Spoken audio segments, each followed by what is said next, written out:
And a very good evening to you, gang. It's Friday, the 9th of April, 2021. A very good evening to you.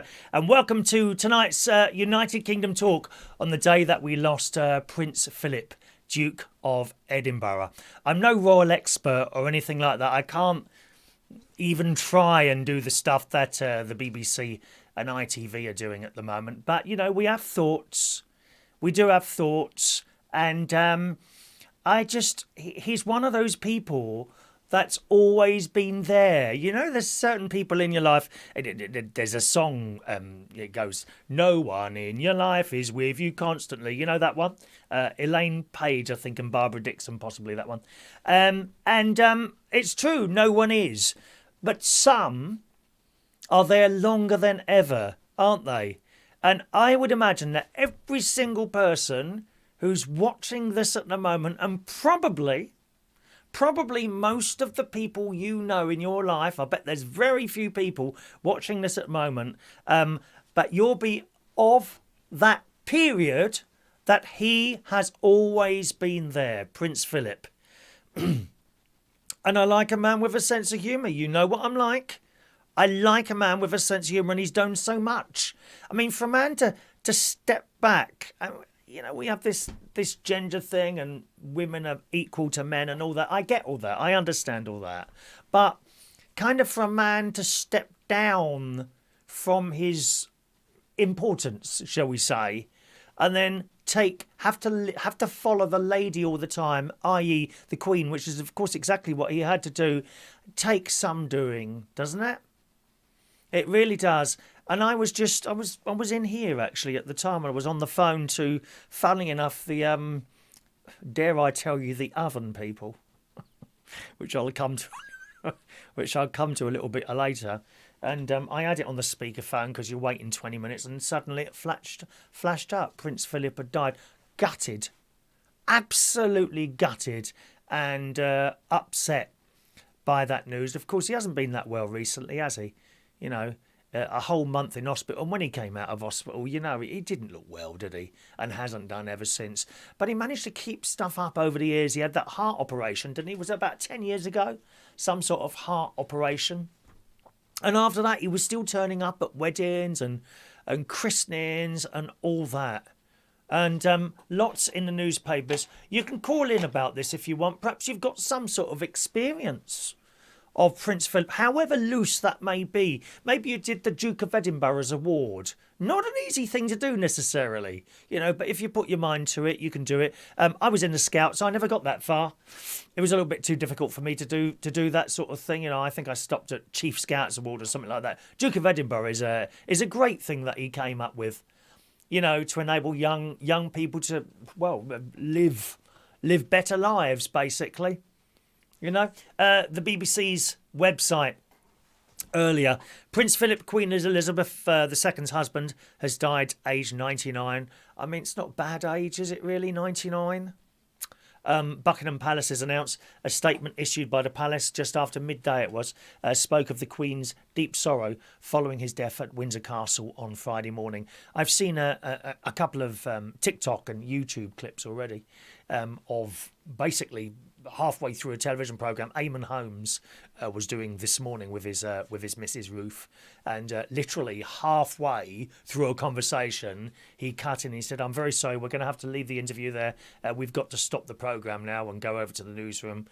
And wow, it's funny, isn't it, how someone you're not in close personal contact with can affect your life. The sadness that I feel tonight. You know, there's been other people over the years I've felt, you know, I've never met these people, never met them. But when they've died, I've felt incredible sadness. Bruce Forsyth, Bob Monkhouse, Michael Jackson, loads of people really. But someone like that, he's always been there. Always been there, isn't he? Now he's gone.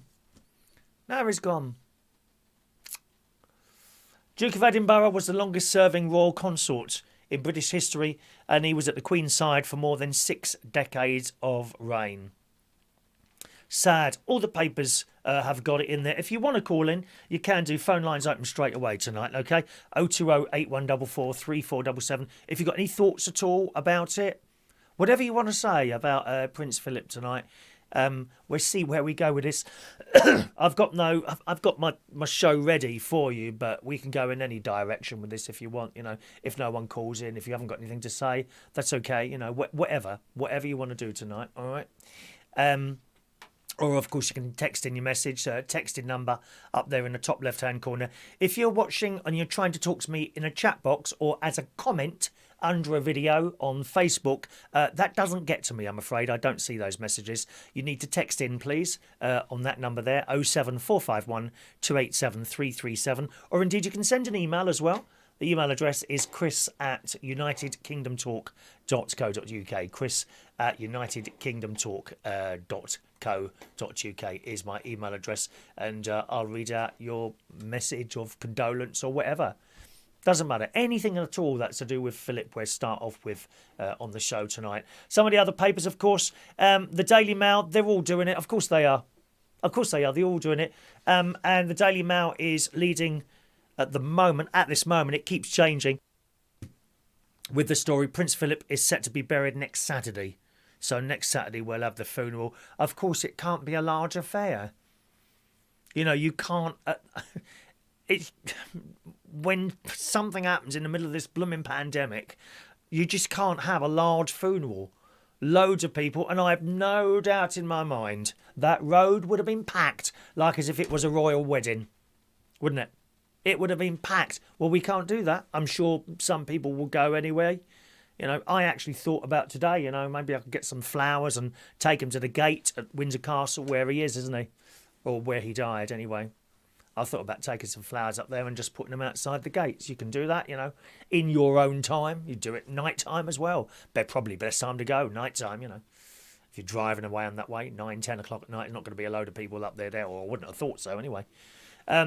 And it says in the Daily Mail, Prince Philip set to be buried next Saturday. Queen shares her deep sorrow after the death of her beloved husband, 99, as Britain pays tribute to her rock, who passed away peacefully at Windsor Castle as Prince Charles visits his grieving mother. And for the Queen, to have someone next to her all that time. And I was talking to my friend this afternoon, Ray Reynolds, who you'll know from playing the ukulele at the karaoke nights. And Ray hasn't really had a really long-term relationship, the same as I haven't, you know. I think the maximum I've had is about 3 or 4 years. You know, it's just how it is, you know. Do we get lonely? Yeah, we get lonely sometimes on our own. We'd like a long-term relationship, but some people just can't find it. He didn't. He's 74 now, and I haven't yet, you know, 58. Still time for me, people say, but you kind of know in the back of your mind where that's going, really. But in a way, I think sometimes we're luckier when it comes to something like this, because generally in a long-term decades relationships like these two had, that person is next to you or within your life in some form or another for decades, and then suddenly they're gone, and the other person sometimes just can't recover from it. I know my mother couldn't. She didn't recover from it, you know. How do you deal with that? That probably won't happen to me. I won't lose someone. You know, sometimes people say, oh, it's like you losing your right arm. I would go further than that. It's like losing both arms and both legs. When you have someone next to you all that time and suddenly they're gone, what do I do now? You know? I don't think she's stepped down at all. Why should she? But I would imagine she's feeling incredibly lonely at the moment. You can have members of the family around, can't you? And friends and that, but it's just not the same when someone like that has gone. And I really feel sorry for the Queen. Really, to have your soulmate taken. And it happens to so many people who have been in these long-term relationships. It's not very often, unless two people are in a car crash or a plane drops or something like that, you know. It's very unusual for both people who have been together for so long to die at the same time, isn't it? You know, usually one is left. And sometimes I think to myself, the one who's left has got the raw end of the deal, to be honest, especially in this case. Daily Mail goes on to say, Queen today announced with deep sorrow the death of her husband, Prince Philip, at the age of 99, her strength and guide throughout their 73-year-old marriage and her 69-year-old reign. He was always there for her, always. They probably had rows the same as you do with your other halves. I expect they had rows. Duke of Edinburgh spent his final days at Windsor Castle with his wife, who he lovingly called Lilibet. Throughout their long life together, after a 28-night stay in hospital, having been admitted in mid-February for an infection and a pre-existing heart condition. Her Majesty announced her husband's death at midday as the Union flag was lowered half-mast outside Buckingham Palace and on public buildings across the UK and the Commonwealth. The royal family said in the statement, and it goes on to repeat that statement once again. I'll read some of your text messages out in a moment. Don't forget you can text in a message, gang, 07451 287 337, or send in an email, chris@unitedkingdomtalk.co.uk, and I'll read those out. Or you can indeed phone in, okay, 0208 144 3477. The Sun. I mean, I think in a way, I expect most of you would desire what Prince Philip's last wish was for, and that would be to die peacefully at home. How many of you hope for that? Perhaps one day you'll go to bed and not wake up at home. No hospital, no machines, beep, beep, beep, beep, going off. People running around the hospital, terrifying the life out of you. Just go to bed and go to sleep. His last wish was to die peaceful at home in his own bed, as he didn't want any fuss. And I think the same I heard on the television earlier, it's the same for the funeral. He wouldn't have wanted any fuss. They were saying that on the telly. He didn't want this big funeral thing that, of course, we all desire. I would like to see a great big funeral for him with the guards and everything. I'm sure they'll have something good, but it won't be as big as it could be, I don't think. And in the Daily Mirror as well. The Daily Mirror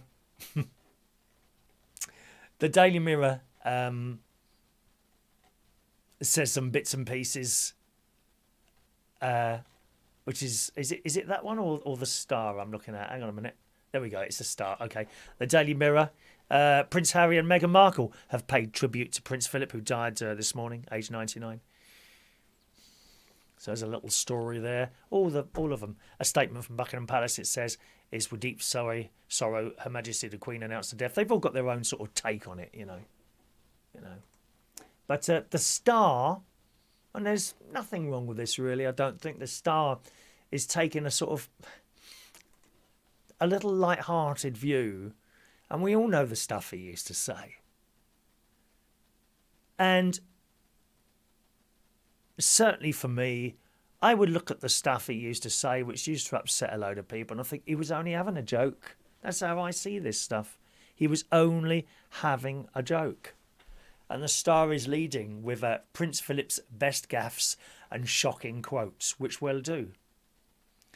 And some of these quotes that he's got. His verdict on Stoke-on-Trent during a 1997 visit? Ghastly. The same sort of thing I say about Croydon, isn't it? It went to Stoke-on-Trent. What do you think of Stoke-on-Trent? Absolutely ghastly. Anyone from Stoke-on-Trent? To an attractive blonde, these are all in the Daily Star. To an attractive blonde well-wisher during a Diamond Jubilee visit. Can you believe how long that is ago? Diamond Jubilee, how long ago was that? To an attractive blonde well-wisher during a Diamond Jubilee visit with the Queen to Bromley, South London, I would be arrested if I unzipped that dress. You see, if I was his helper standing next to him, I just wouldn't be able to hold myself together when he says stuff like this. And do you know what makes it even funnier? When someone else is offended. I find it even funnier. Because you don't get the joke. I do. On the Duke of York's house, 1986, he said it looks like a tart's bedroom. Quotes from Prince Philip here. Number 4. To a civil servant in 1970. And have you ever met a civil servant? Oh my God, they're so far up their own arses. It's unbelievable. Like the people that work at the BBC. They're so full of self-importance. Not all of them. To a civil servant in 1970, you're just a silly little Whitehall twit. You don't trust me and I don't trust you.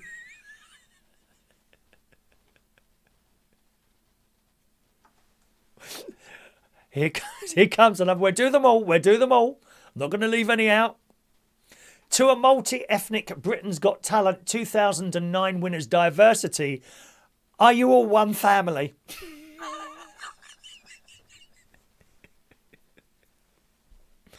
You see, you don't mean anything by it. Why don't people see the joke? Does that mean we're more intelligent than them? Because I think it does. If you can't see the joke, you're not as intelligent as I am. Or you. I know most of you see these jokes. You can see them as jokes. That's all they were. Something to make someone smile a little bit, and God knows we need some of that, don't we? Number 6, to a fashion writer in 1993, you're not wearing mink knickers, are you? All from Prince Philip.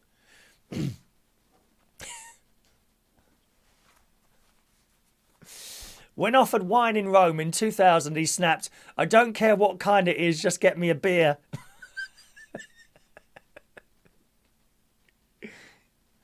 His description of Beijing during a visit there in 1986, ghastly. Same as Stoke-on-Trent. He obviously don't like those two places, does he? To deaf children, number 10. To deaf children standing by a still band in 2000, he said, deaf, if you're near there, no wonder you're deaf. It's the old 1970s comedy, isn't it? That's what it is. Stuff we used to laugh at, and I'm sorry, I still laugh at now. I'm not going to apologise. None of this was said in offence. He wants to make you laugh. That's all he's doing. 11. To Elton John on his gold Aston Martin in 2001. Oh, it's you that owns that ghastly car, is it? Later at the Royal Variety performance, watching Elton perform, he said, I wish he'd turned the microphone off.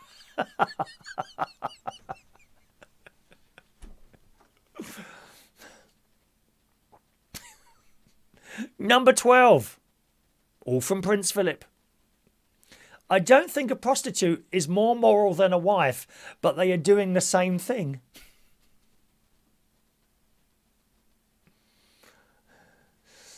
On Princess Anne in 1970, he said, if it doesn't fart or eat hay, she's not interested. These are all in the Daily Star. Number 14, to a British student in China. In 1986, if you stay here much longer, you'll go home with slitty eyes. He said that to someone in China.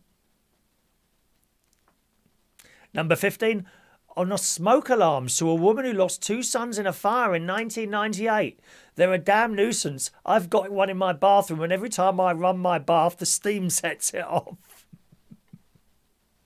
And I mean, there's so many of them. There are so many of them. That's just a few of them there. You know, you laugh at what you want and you take offence to what you want to take offence at. I just read them out. Here's another one. After being told Madonna was singing the Die Another Day theme in 2002, he said, are we going to need earplugs?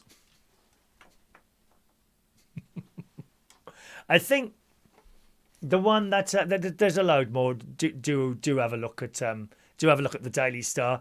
I never see any home cooking. All I get is fancy stuff. He obviously misses his home cooking.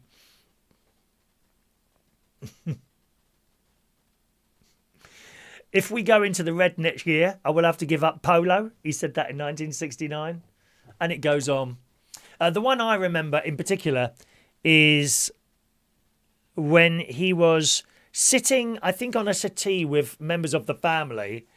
And he had a photographer taking some photos or something. You know what photographers are like. They're so fussy. Oh, can you go there? Can you move there? And he said, just take the effing photograph, will you? Take the photo. Like that, he went. I think he was on a settee or a boat, one of the two. Ah, well. What a man, eh? And he's gone now. Let's read some of your texts coming in. Thanks very much for your text. Send them in if you want to, my darlings. Okay. 07451287337 for your texts. Hello to Pete Ribbington. Good evening, Pete Ribbington. Gary Ross says, hi, Chris, for a very thoughtful tribute you're playing for Prince Philip. What a nice arrangement of music. Yes, some quite laid, very, very sad music, I suppose. I thought was appropriate for the show tonight, just to start off with, you know. Hello to Jeff. Good evening, Jeff. Hi, Chris. Hope you're well. Sad news about His Royal Highness Prince Philip today. Linda will always remember the date as it's her birthday today. Oh, is it really? Happy birthday to you, Linda. Big happy birthday today to Linda. She'll be, I'm sure I'll be seeing the two of them up at the caravan very soon. I'm hoping to go up there next week, all things being well.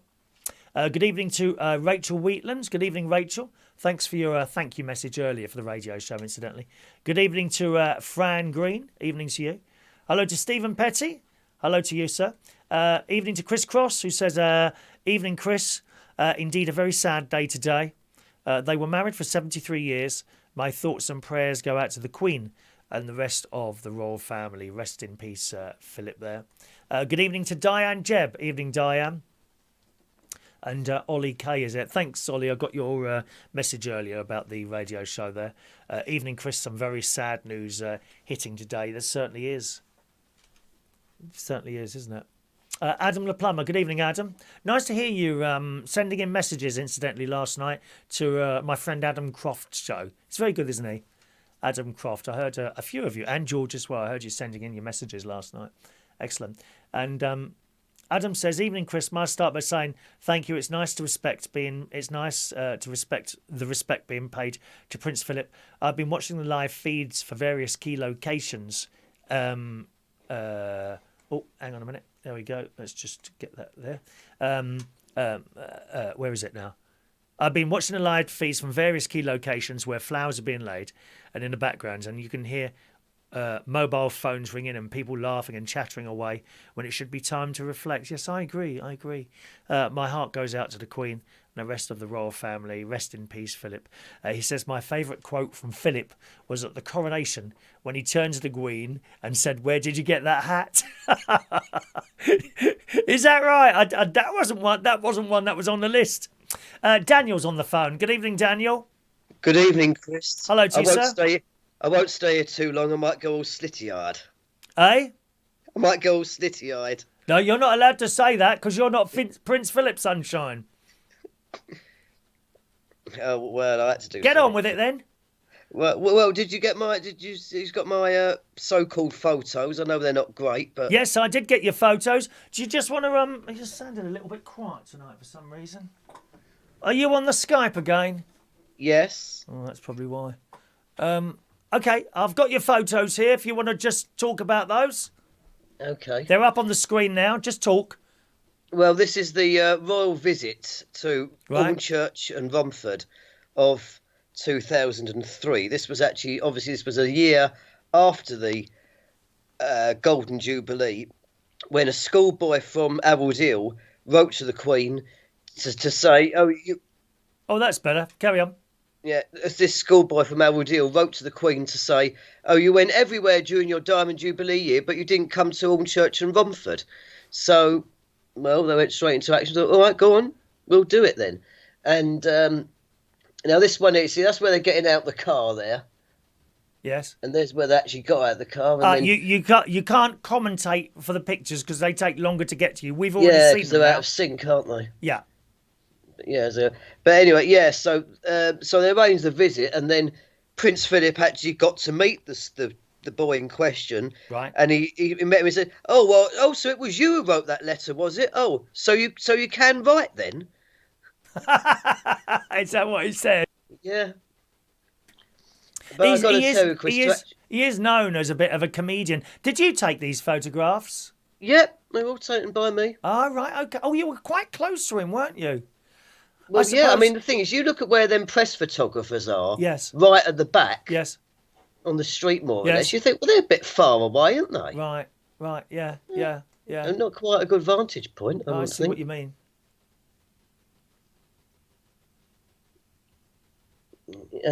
But the thing, you do realise I had to get there about 8 o'clock for that. Right. I think they got out the car about 10. Oh, did they? And I just Okay. knew that I had to be there like 2 hours before. Yes, I'm sure you did.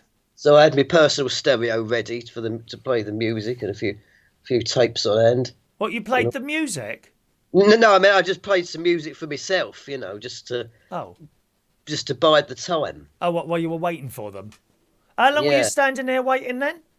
About 2 hours. Oh, it's not too bad, is it? Did a lot of people turn up? I tell you what I see by these photos, that there's hardly any security required at that time. There's hardly any policemen there, is there? There's a couple here and a couple there, but not the sort of long lines of police that you would expect to see these days.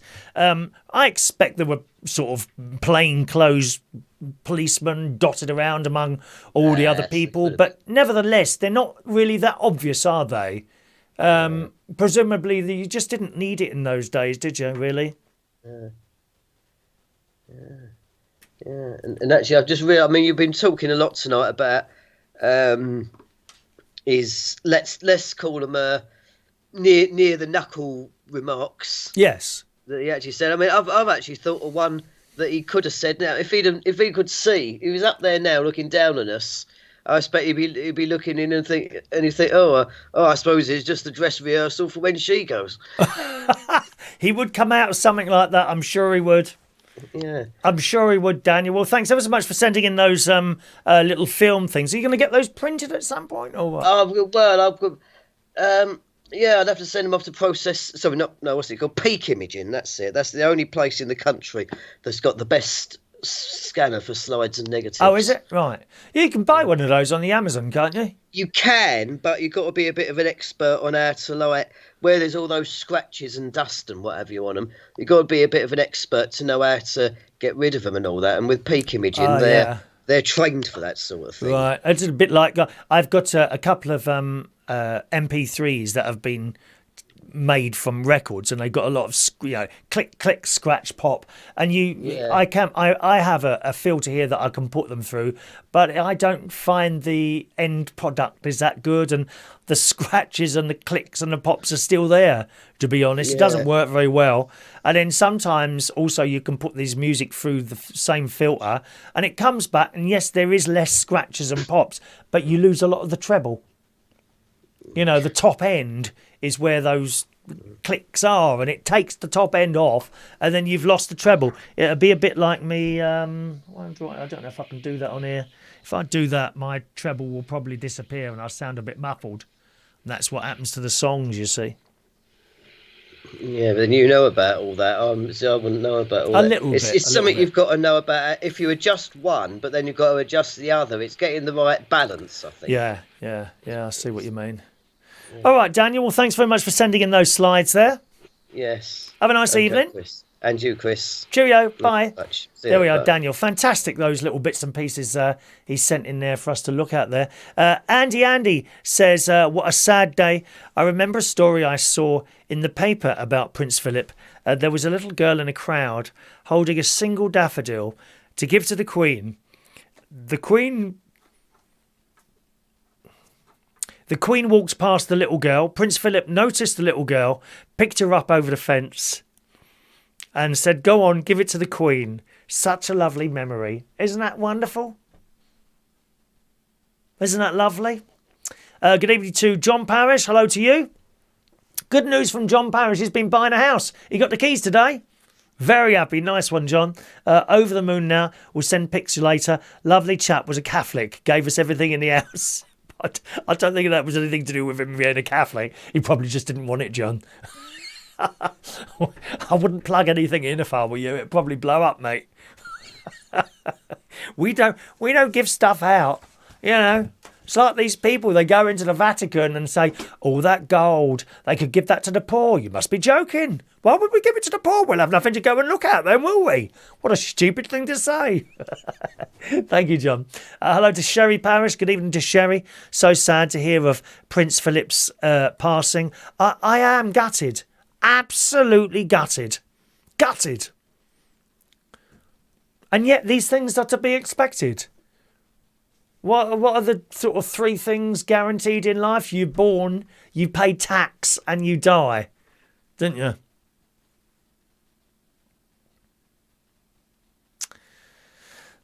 Mike in Brighton says, I know that when my dad passed away, my mum was never the same. She died 6 years later, almost to the day.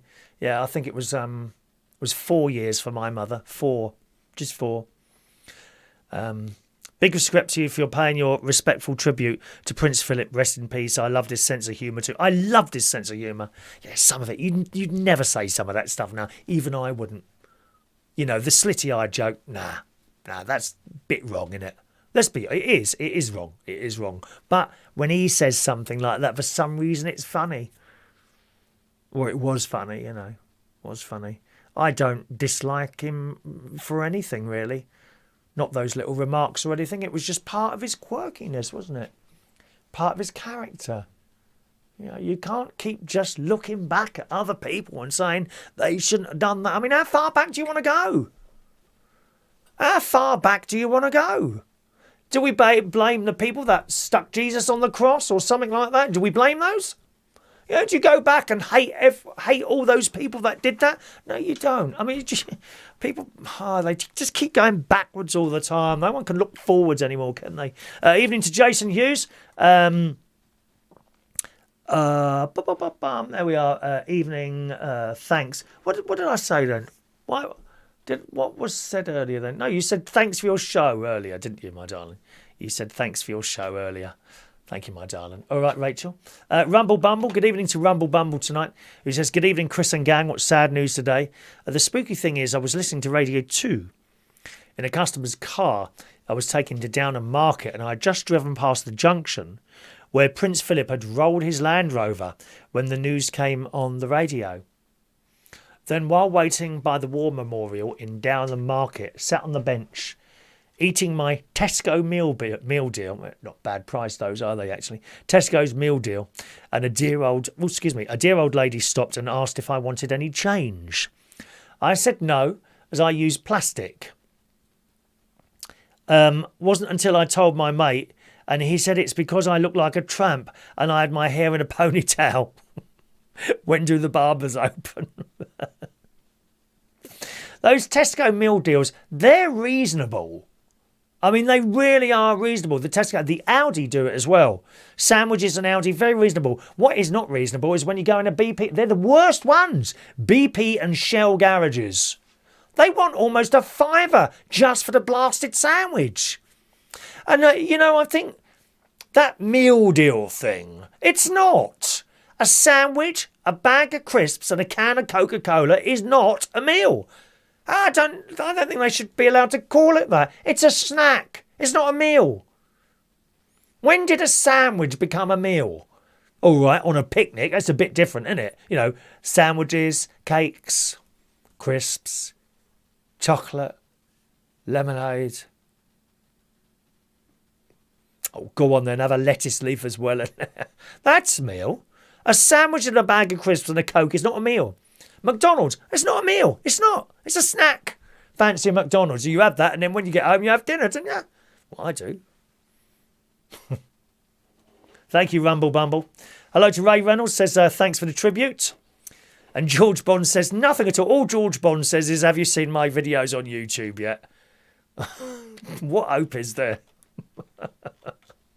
What hope is there for trying to do anything when people come out with just something like that, eh?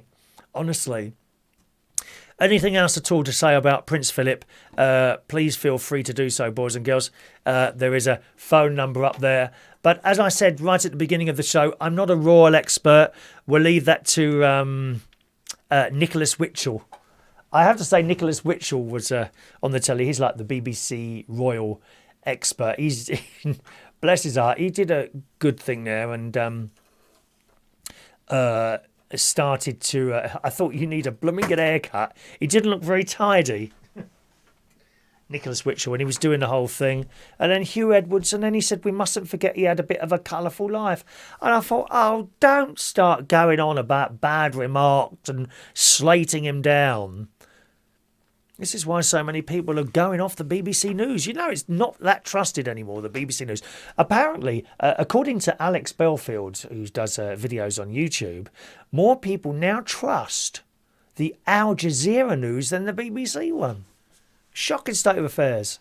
And you have to ask yourself on the subject of the BBC News, like someone like Simon McCoy, who of course come from Sky News. He was on Sky, then he went to the BBC. He's been there years. Why, oh, why would he leave them and go to the GB News channel, which is imminently starting? We're just waiting for a start date.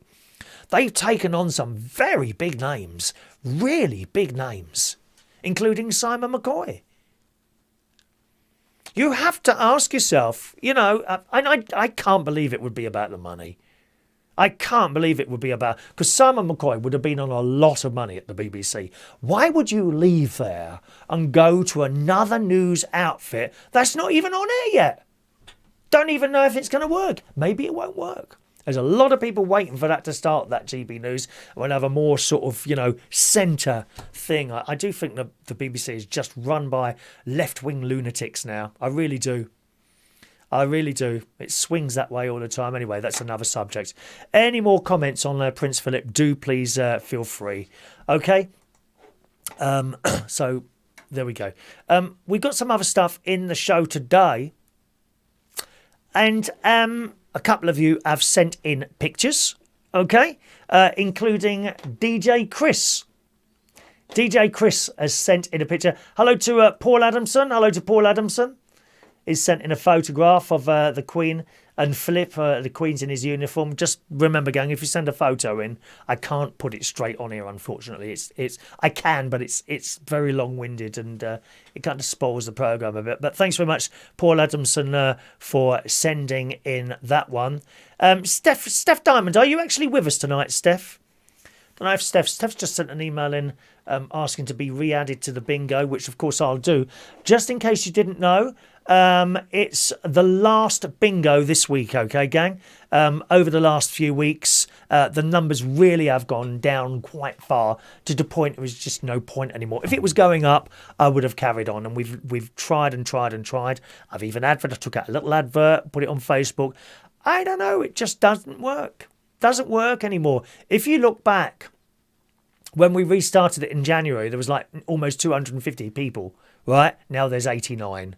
So you see it, and it's just going down a little bit every week. So I don't like something to die. It's horrible when something, you know, like something you're doing dies, or a piece of comedy or something dies or whatever. So best to just knock it on the head, and our last bingo will be this week. Okay. Yes. So Jurassic Park. Jurassic Park. This is interesting. Do you like that film, Jurassic Park? I love it. Love it. Very well done, isn't it? Eh? Must have been a frightening time being a human back in those days, when you think about it. Possibly eaten by a Tyrannosaurus Rex or something like that. Little boys, for some reason, certainly my two great nephews, George was a big fan of dinosaurs. He loves them. He loves dinosaurs. I'm not so sure about Harry, actually, but George, who's 8 now, he loves dinosaurs. It was a nativity play they were doing at their school once in Lincolnshire. I can't remember the name of the school now. It's in Kirkby by Bain. I think that's the one he was going to. Anyway, so he was supposed to be a sheep, So he came home to his mum, my beautiful niece Tracy. She's stunning, she is, my niece Tracy. Came back home, so, Mum, you need to make me a sheep outfit. And she's like, okay then, right. And he said, but I don't want to be a sheep. Well, what do you want to be then? This is for the nativity. Don't you love them, the children? The way they think. I love, and I'm so grateful that I've got these little people in my life. George, Emily and James on one side. Olivia, Evie and Harry, my nephew's children. And now Jimmy and his girlfriend are going to have one as well. It's all very exciting, really. I feel so lucky to have them. It's the way the children think. It's just hilarious. Anyway, so we've got this nativity and he's going to be a sheep. So she's got to make a costume and she rang me up. I said, you all right, Trey? She said, oh, do you know how hard it is to sew bits of cotton wool onto a shirt? But he didn't want to be a sheep. He wanted to be a dinosaur. He wanted to be a dinosaur in the nativity play that they were doing at school. It's a little bit, even the birth of Christ is a little bit too far after the dinosaur, sunshine. And he was a sheep, of course. But in the Daily Mail, US technology company Neuralink, I don't know what you think about this, could create novel exotic species of dinosaurs in just 15 years, according to one of its co-founders.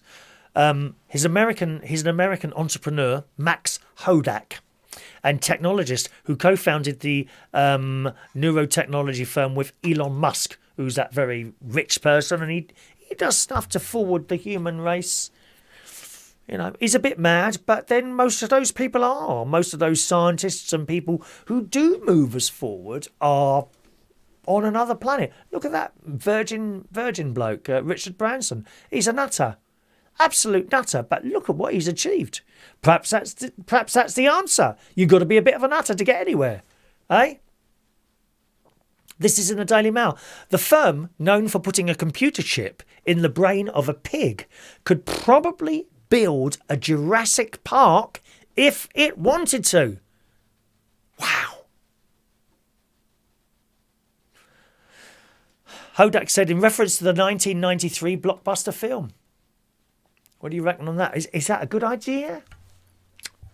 We'd actually be creating animals that no longer exist, wouldn't we, I suppose?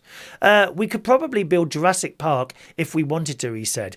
Wouldn't be genetically authentic dinosaurs, but maybe 15 years of breeding and engineering to get super exotic novel species. Playing God, really, aren't they? Playing God. I'm not so sure it's a good idea. It says biodiversity is definitely valuable. Conservation is important and makes sense, he also tweeted. But why do we have to stop there? Why don't we more intentionally try to generate novel diversity? So make your own animals. I wonder if perhaps in years to come you'll be able to do that. Oh, I'd like to order an animal, please. I'd like it to have a head a bit like a cat, but not too different from a rabbit. I don't want it to be too fast, so if it can have like the speed of a snail and things like that, you'll be able to order your own animal to your own specification. How odd would that be? I don't think it's a good idea. What do you think? Jurassic Park, should they try and make something like that? Give us a text 0745 1287 337 or call in 020 8144 3477. Ollie K. All right, Ollie says, I'm glad my paper round is only Monday to Friday because tomorrow all the papers would say about Philip, all due respect for him, but it's all I've heard today. You'll have some very heavy papers as well tomorrow. They'll all have bits in the middle and all that. See, the thing is, when I was working at a radio station in London, 22 years ago now, 1999 to 2000, I was doing an overnight show on there. And everything is prepared. When the Queen dies, it's all ready to go. They'll add bits on until that happens, you know. But basically, when someone like a royal member of the household like that, of great importance, dies, it's ready. All that stuff you saw on the telly today was already there, waiting for this event. They have to. It's been on for hours, as Ollie quite rightly says there. It's been on for hours today. Where do you think they get all that material? They don't just type it in and it comes up. All this has been made years ago, with bits added on as events happen, you know. Obviously, you know, what they had made 10 years ago, it would have been there for ages. You know, it wouldn't have had the bit where he's been in hospital recently. So they would have added that on, perhaps at the last minute. And as time goes on, they add another little bit and so on. It goes on. It's already. And what happens if you're in a radio, and if you're in a proper radio studio, as looked at by Ofcom, who are like in charge of all radio stations. That's not internet radio stations, actually, okay? Ofcom is nothing to do with internet radio stations. Reach over now, nothing to do with Ofcom. Can't tell us what to do or say. But normal radio stations, they have sets of rules, okay? And if all the ones run by Ofcom, they would have a little light in the studio. Probably something on the computer. It's called an obit light, O-B-I-T, obituary. And if that light comes on, when you're doing a show, something serious has happened. A member of the royal family has died. I think there's another, might be Prime Minister as well. I can't remember now. But if that light comes on, then there is a set of instructions to follow. And I'll admit to you now, had that light have ever come on while I was there, I wouldn't have known what to do. No one told me what to do. But you are supposed to know there is a set of things to follow. And immediately that light comes on, as soon as possible, you have to stop what you're doing and refer to these instructions. The music all has to change. It has to be solemn music going down. You saw it on ITV, as I mentioned earlier.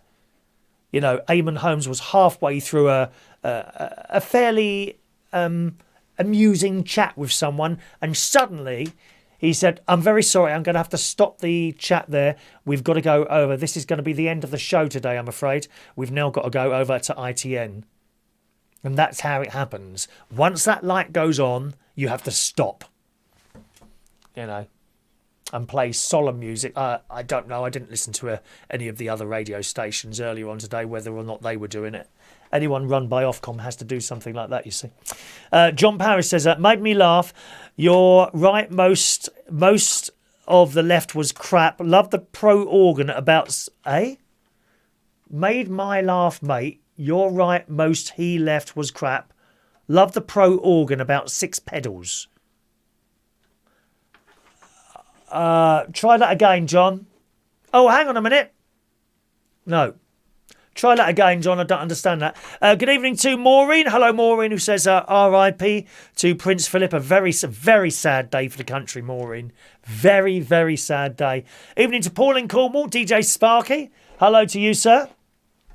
Evening to the lovely Clarissa. Good evening, Clarissa. She bought my beautiful new jackets for me, which you saw last week. Clarissa says, when my lad Joe was 2 years old, she took him to Florida and he got free from my hand and shot under the barrier of the unopened Jurassic Park exhibition. The staff were brilliant. Instead of bringing him back, they took him around for a sneak peek. Fantastic. I like hearing stuff like that, don't you? Don't you? Because little boys can get up to some serious mischief, can't they? They're just inquisitive. But I like the way they think. I like the way they think sometimes. And I was on the phone to my great nephew. It's usually my niece I'm on the phone to. I don't specifically ring up my great nephew, but sometimes if I'm chatting to her and he appears there, oh, is that Chris on the phone? Yeah. Oh, Uncle Chris, I want to ask you something. I've got these 2 pictures of these footballers here. Which one do you think is the better looking one? Because you like boys, don't you? Oh. And I'm like, And Tracy looked at me and I looked at her. I said, where did that come from? She said, I don't know. Their little minds tick over.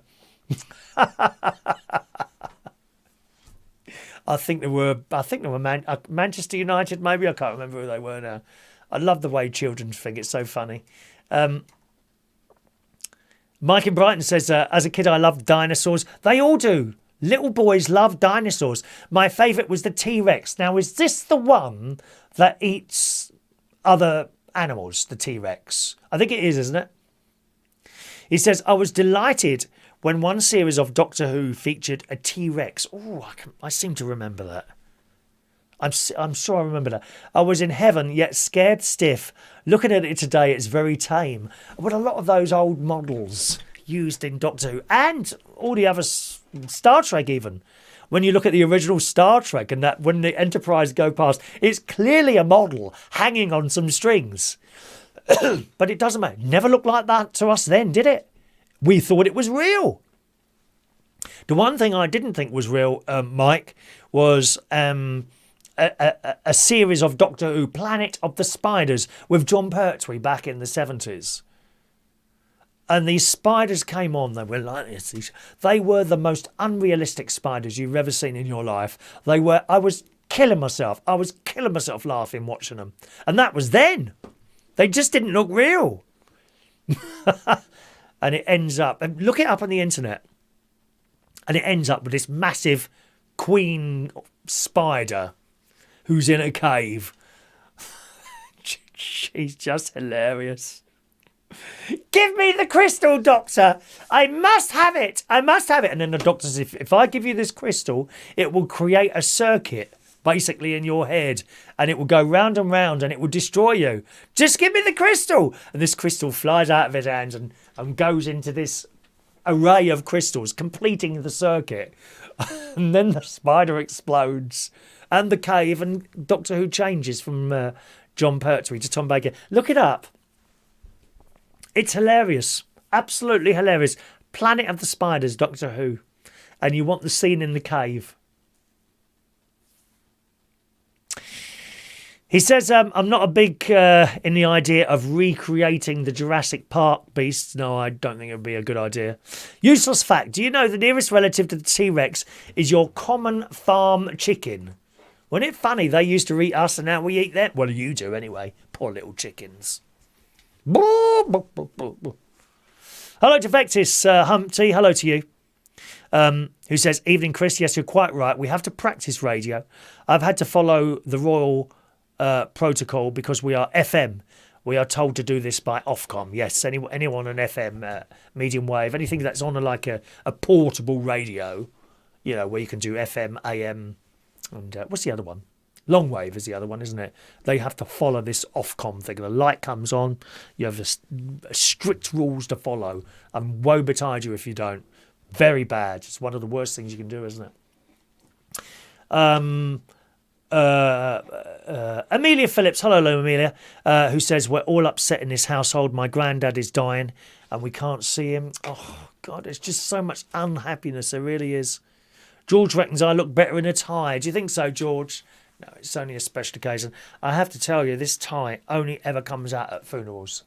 It's never been on other than a funeral. And actually the jacket as well hardly ever comes out. I've worn this black jacket a couple of times. But the tie, this tie has only ever been out for funerals. That's true, that is. John says, you made me laugh earlier. Most of the stuff the Catholic guy left for us was crap. I told you that. We're not going to leave anything decent for you, mate. Why would we do that? Keep it for ourselves, thank you very much. And the gold. No, we're not giving it away. What would be the point of visiting the Vatican if they gave all the gold away? Exactly. There's some very strange thinking people, there really is. He said he left a professional organ with about 6 pedals on it. Is that right? Is it electric or is it pedal? Is it wind or electronic? When you say there are 6 pedals on it, do you mean some of the pedals are missing, or is it Do you know what I mean by? Do you know what an octave is? So it's one. Da da da da da da da da, and the bits in the middle. Da da da da da da da da da da da, like that. Is it an octave of pedals? In which case, you should have more than 6. You should have 1, 2, 3, 4, 5, 6, 7, 8, 9, 10, 11, 12. Are you sure it's 6 pedals and not 12? I think I know what you mean. You literally got 1 octave on the left-hand side, which is not quite a professional organ. A professional organ would have you'd have to sit across a whole load of pedals. So there we are. Amelia has never seen me in a tie either. Vera, hello Vera. Vera says, you're right, I worked in BBC Picture Publicity, and you would get a phone call from the press office to supply the press with pictures from our archives department when someone died. Everything got updated every day. Taking that phone call when you're about to go home will set you back about 6 hours, which sounds like me when I used to work for British Telecom, to be honest. Yeah, I used to be out in the van, and we used to have pagers. There was no mobile phones, we had pagers. And my finish work time was 4:30. You didn't want that pager to go off at 4 o'clock. You know, used to go off at 4, go back in the office, and the next morning, well, you didn't answer your pager. Oh, the battery must be dead. What again? You did not want that bleep at 4 o'clock in the afternoon, I tell you.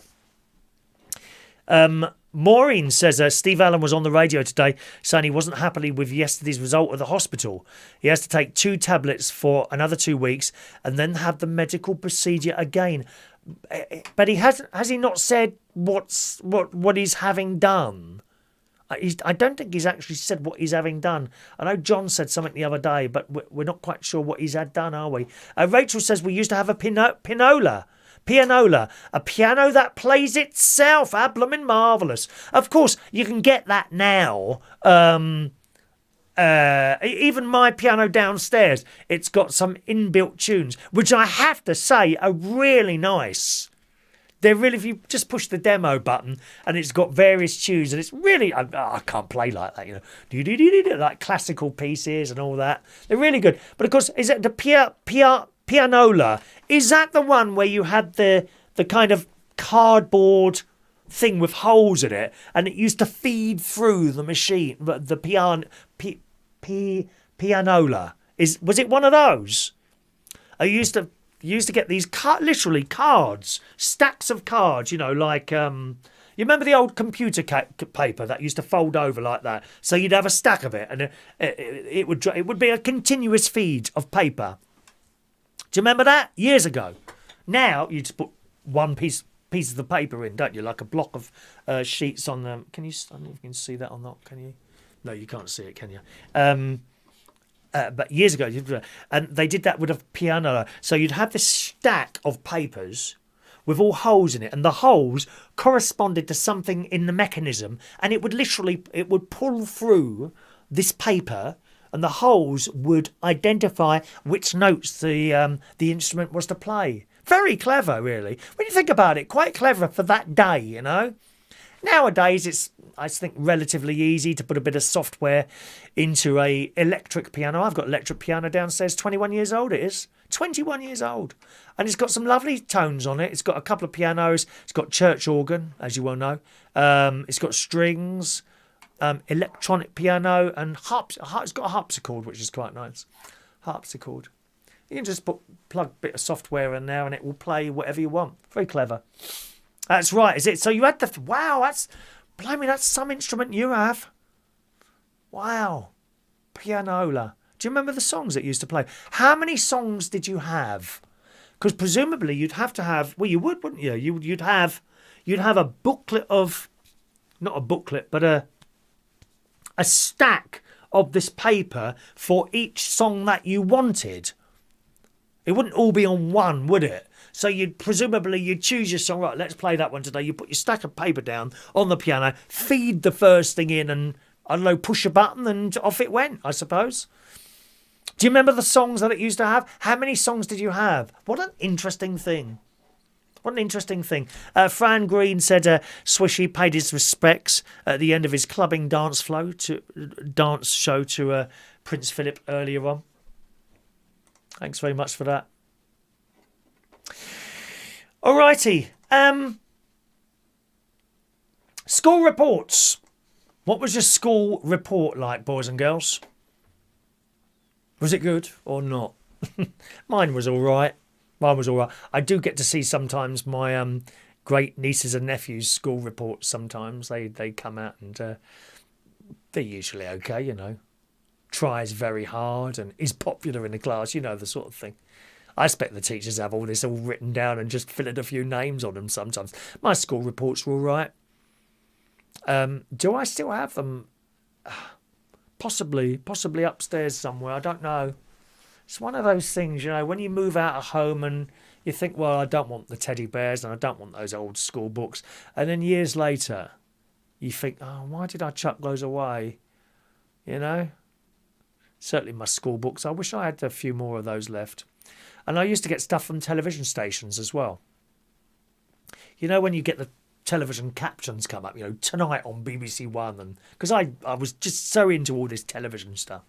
And whatever, and radio and all that. And I used to, when you get the caption, tonight on BBC One, 6 o'clock the news, 6:30 nationwide and all that, right?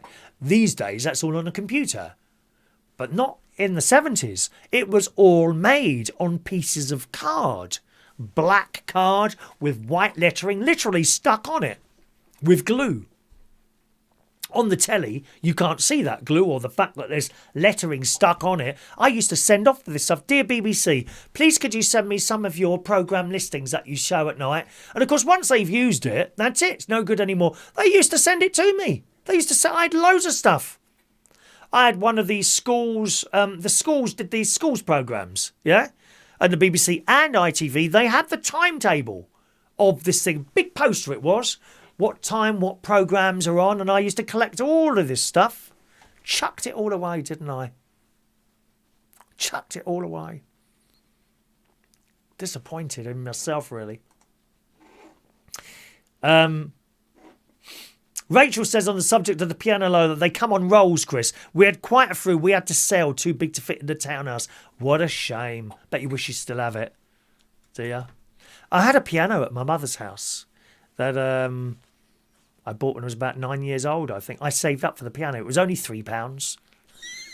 £3 this piano was. Proper piano. And it came round, and my dad had to pay £11 to get it there.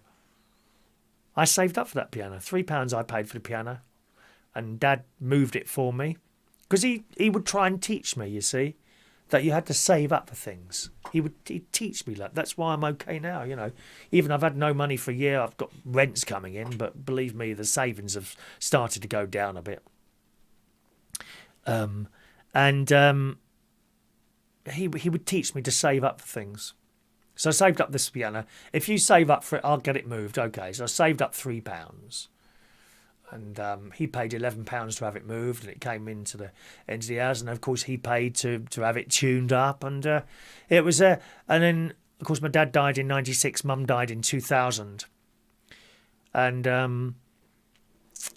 I was not strong enough, I'm afraid, to empty the house. My sister had to come down from the north, from Lincolnshire, and do it. I couldn't do it. And the one thing left right at the very, very end was the piano. I shall never forget going up there, actually, on a day quite a long way after my mother, and we'd sold the house, and that went through, and it took ages to get the money and all that, you know, for the house and to sell the house, but it happened eventually, and half went to my sister and half to me, but the last thing in the house was the piano, and I remember going up there. Weird, really weird. The kitchen empty. The bedrooms where I grew up, empty. Everything was empty except for the piano in the living room, which was still up there against the wall. And I'd inquired, you know, how much to do the piano up, and they said, well, what is it? So I told them what it was. Okay, how bad it is. I said, well, there's notes that don't work. There's notes that are broken. Okay. I can't remember the name of the manufacturer, but it was somewhere in Lewisham that it came from. Certainly wasn't a Steinway or anything like that. And then the bloke on the phone, he says, look, he said, I'm going to be honest with you, we can fix this for you, but actually it will be very expensive. It's not worth anything. Not worth anything. It was black wood. It was black. And it had like a ornate carvings on it, but it was worth nothing because so many of them were made years ago. He said, if I were you, he said, I'd spend the money on a new machine, on a new one. Okay, so I arranged to have it collected. And two blokes came along. God knows how they got it down the stairs. So heavy, those old pianos, aren't they? But he got it down the stairs and off it went to a tip, I suppose. £75 they charged to take it away, which I thought was quite fair, to be honest, at the time. And then the piano went and I was literally left in the house. And then I left and never went back again. It's a funny old life, isn't it, eh? But I already had an electric piano, which I bought with my wages, actually, from the 1999 to 2000 Millennium DJ money, you see. And I still have it now. It's 21 years old. They don't need tuning. They sound damn good. You wouldn't know it was electric piano unless you're like an expert listening to noise and music and all that. You just wouldn't know. It's that good, that piano. You've heard it. You've seen. I know some of you have seen me playing the organ. That's the organ setting on it, but it's got piano on it as well. If I played you the piano badly, I'm not an expert at all. Never ever presume to be a professional when you're not, because you get caught up. You're best to come on immediately and say, I'm not a professional, but I just have a go. It's the same with the organ. I'm on a couple of Facebook organ groups. Oh, they're so far up their own arses, some of them. They're so far up their own arses, you wouldn't believe. And now and again, I'll put a little post, here's my rendition of, I don't know, Hallelujah, Sing to Jesus. And then I'll put, just a reminder, I'm not a professional. I like to have a go. And immediately you put something like that, you've shut them down from the criticism. Shut them down straight away. It's like this. I'm not professional, as I'm sure you can see. I'm not a professional at all. I just like doing this. So here I am, doing it. So when you say, this ain't right or that ain't right, oh no. Well, isn't it? Well, that's not surprising, as I'm not a professional, isn't it? Never pretend you're good at something when you're not. Mike in Brighton says, you've just given me a flashback. Oh, you're not starting taking those pills again, are you, Mike? This is not the 1990s, dear. Oh, she likes the acid, I think. He says, I was a boy chorister years ago. What went wrong? Yeah, exactly. I have got a picture of me in my altar server's outfit. Me and Paul Patey, who I didn't get on with. I don't know where that is. I'll see if I can find that. Mike goes on to say, the organist, Sir Geraldine Gillan, he sounds very important, used to fascinate me. His feet were going like mad playing the church organ. He'd be sweating afterwards. Yes, I've seen that. Really good they are. Now, I do play the pedals on the organ, but only one at a time and only with my left leg. All I can do is play the bass note, which kind of corresponds with that finger that's down the bottom. So if I'm playing da-da-da, it's just the left foot, the bass note. For some reason, I can't use the right foot. But when you see some of those organists, and it's not necessarily church music, there's a really good couple. Now, it's either TikTok or YouTube. Boy couple. They're two boys. They're two boys. I think they belong to some sort of school attached to a cathedral. And they sneak into the cathedral at night. They're boyfriends. I don't know how old they are. 16, 17, 18, 19, but they're both the same age, so that's okay, But they sneak it, or they say this on the video. We sneak, and it's all dark in there. They sneak into this cathedral and turn the organ on, and he's, wow, you want to see him playing? He's all up here like this, and his feet are going 2 to the dozen. I get a little bit jealous at that because I can't do something. That's something I can't do. I'm just very, very basic in everything that I do, really, you know. I've never sort of mastered everything. What's that term? Master of nothing? Jack of all trades, except DIY, of course. As you well know. Jack of all trades, master of none. That's me, really. I can have a go. I can hold a hymn. I can go into a church and make it sound like you're in a cathedral just by being a little bit clever with the buttons. Now, don't get me wrong. There's nothing automatic. I'm playing it. But by making the organ have certain stops out and making it make certain sounds and playing it at a really quite high volume, you can make a church sound like a cathedral. And people come up to me and say, I get both sides of it. "Oh, why does it have to be so loud? Oh, why do you play so fast?" So you get that. And you also get, "Oh, we love your playing. You make it sound like a cathedral in here."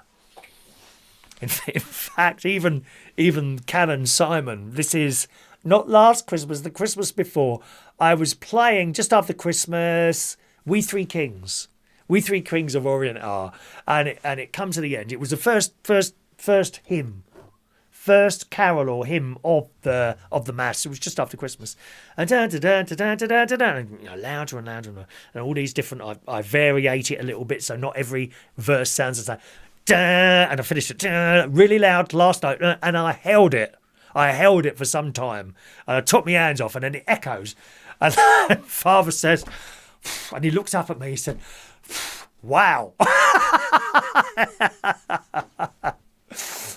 Yeah, but there's some wonderful, talented people like your man there, and these two youngsters who they probably do. They sneak into the cathedral and just turn the organ on and start playing it. And they're on YouTube. Thanks. John Paris has sent an email with a photograph of the organ. Let's have a quick look at that. That's exactly what I thought it was going to be. Yeah, you've got an octave of keys there of steps there. I think you say there's 6. 1, 2, 3, 4, 5, 6. Yeah, you've got 6 big ones. Have you not got smaller ones in between those 6 big ones? I bet you have. Which would be the flats and the sharps, you see. It's probably C to C, C sharp, D sharp, E, F sharp, G sharp, A sharp, B and C again at the top. You can see 6 long ones. If you look carefully, there's probably little ones in between those. You'll have 1, 2, you'll have 5 little ones in between those. Yes, looks a bit like a Technics one, actually. That's not bad what you've got there. It's not a professional organ, it's like a home thing. But that's not bad. If you've got that for nothing, fantastic, mate. Fantastic. You can actually get reasonably, if you ever wanted one, a reasonably, you've already got one now, reasonably priced organs, second hand on eBay.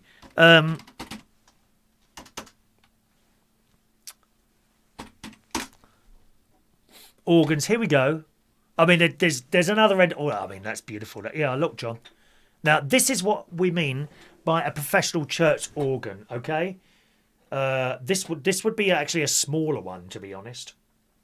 Just a reminder, gang, if you're watching and you're in a chat box or you're making comments under the video, I don't see those comments, okay? To talk to me, please send a text in there, 07451 287 337. You can call in if you want to, 0208 144 3477, or please feel free to send an email, chris at unitedkingdomtalk.co.uk. So this one here, John, this is what I thought you meant when you first said it. I thought you meant something like that. Now, if you look carefully there, can you see at the bottom? Let me just make that bigger for you. No, you can't really see that. See underneath the bench there, right?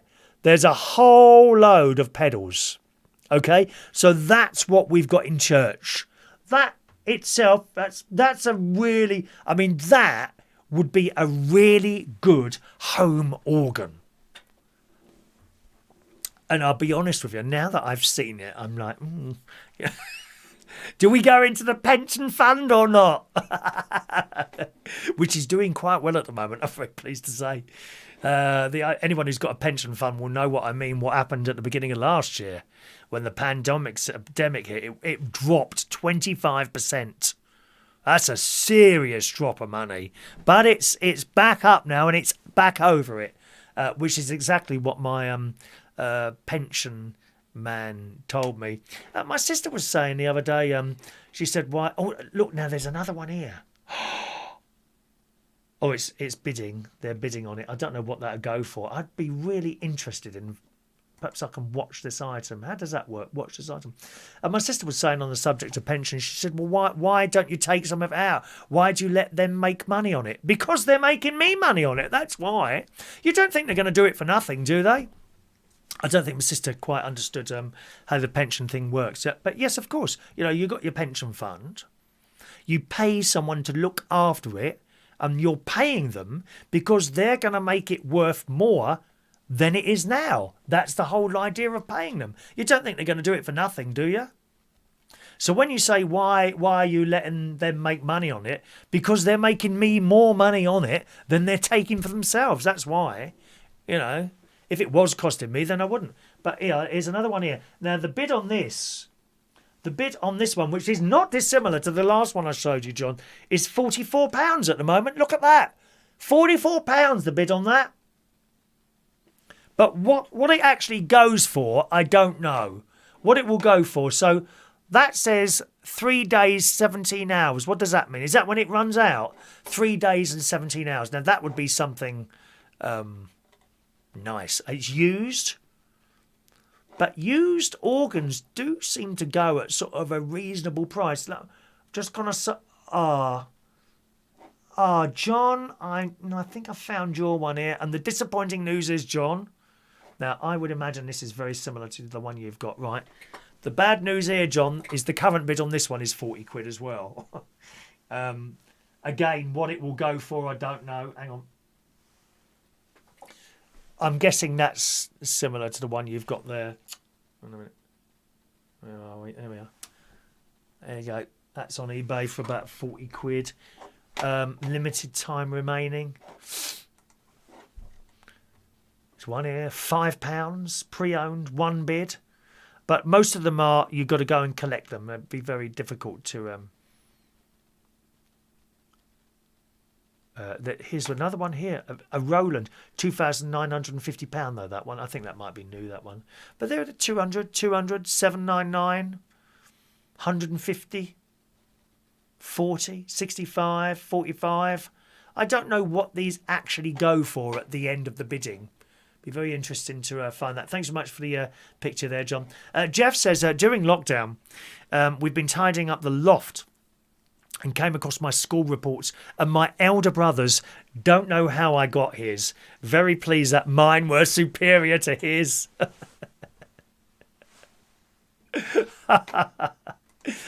Maureen says, Steve mentioned about the hospital having to check if his bladder is able to retain all of his urine. Also, he had a blood test as he's losing weight. Or he may well have had a camera in his willy. They seriously, they put a camera through the little opening at the end. It's not a very pleasant experience, I would imagine, something like that. One of my friends had it done. He said it was awful. Even worse than the old camera up the bottom, which I know I've had, and some of you have had that as well. These are some things you've got to look forward to, Ollie, as you get older, I'm afraid. Sorry to tell you that. Well, I hope he's all right there. Fran says, my grandma always said there's no such word as can't. There is won't, but there is can't. No, I don't go along with that, Fran, actually. I've tried to learn music and to play like somebody's... Well, I say that, these people, these two boys who were playing the organ, there's no music in front of them. In fact, if you look at a lot of the people on the YouTube and TikTok videos, you don't see people using music. They're all playing by ear. I believe Elton John doesn't use music, if I'm rightly in thinking that. I'm sure Elton John doesn't use music. Now, the reason I'm asking this question, because there's a story in the Daily Mirror. It says, a former student who found a sarcastic goodbye note left in her school leavers book by an English teacher, shared it on Twitter, and even managed to track down the man behind it. So did you ever have anything like that, or a bad school report? If so, what did it say? And what were your parents saying about it? Did you get a bad school report? It says it is tradition for school leavers to sign each other's shirts or books as a keepsake to remember the people you once spent every day trapped in a classroom with. I mean, rather sadly, I mean, I just literally, one day, all the exams were finished and all that, and I literally walked out of school one day and that was it. That was it. Never really said goodbye or anything. Funny, isn't it, really? I think about it. I remember the day. I just literally walked out the door and I thought, that's it, I'm not coming back now. Gone. I don't know why that was. It says that friends might pen some questionable messages, but you would expect teachers to remain professional until the end and sign you off with a cliche well-wishing for the future. But one woman has left people in stitches after stumbling across the note one of her teachers left in her leavers book, and he didn't hold back. Posting a picture of the book on the Twitter, he says, still can't believe this is what it said in my English teacher wrote in my book when I left school, and it says, Ashley, sometimes, this is from the teacher, Ashley, sometimes I go home and can't sleep because your annoying voice that just doesn't stop keeps ringing in my ears like the worst torture known to man. That is all. Good luck, Mr. Cdat.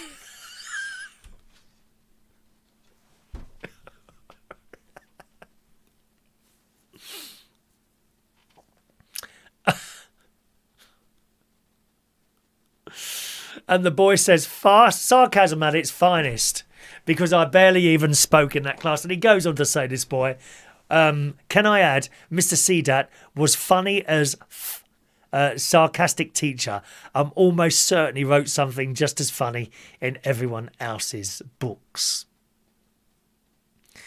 And of course, the usual left-wing, we're not amused by anything type people came on and started putting out, oh, we shouldn't really do something like that. Oh, give it a bloody rest, will you, girls and boys? Please, please try and have a little bit of humour in your sad, lonely, pathetic lives. He was just being funny and having a laugh, wasn't he, eh? Did you have anything like that? Vera texts in about her school report. At the age of 4, I was able to read and write, but no one else in my class could. So she's a clever old clogs, Vera. So every lesson, I had to sit by myself with a book, and it didn't help the situation being the only black kid in the school either. So in order to fit in, I started acting up, talking in class, and I started to fall behind in class. And of course, my school report went from good to bad. But from the age of 7 till the age of 15, instead, Vera is 60 now. From the age of 7 to the age of 13, I was taken out of my regular classes and put in another class with other children of colour. Is that what used to happen then? Because you would have been only a couple of years higher than me. Oh, I'm sorry to hear that. I went... In my secondary school, I don't really remember any sort of racism like that at all. We all fitted in. Went to a school in Fulham, I went to, London Oratory. She goes on to say, my parents never knew until I went home crying because they took me out of art class, which I loved. My sister dealt with the teachers and the school, and I was never sent there again. I found out later it was because of my parents' background.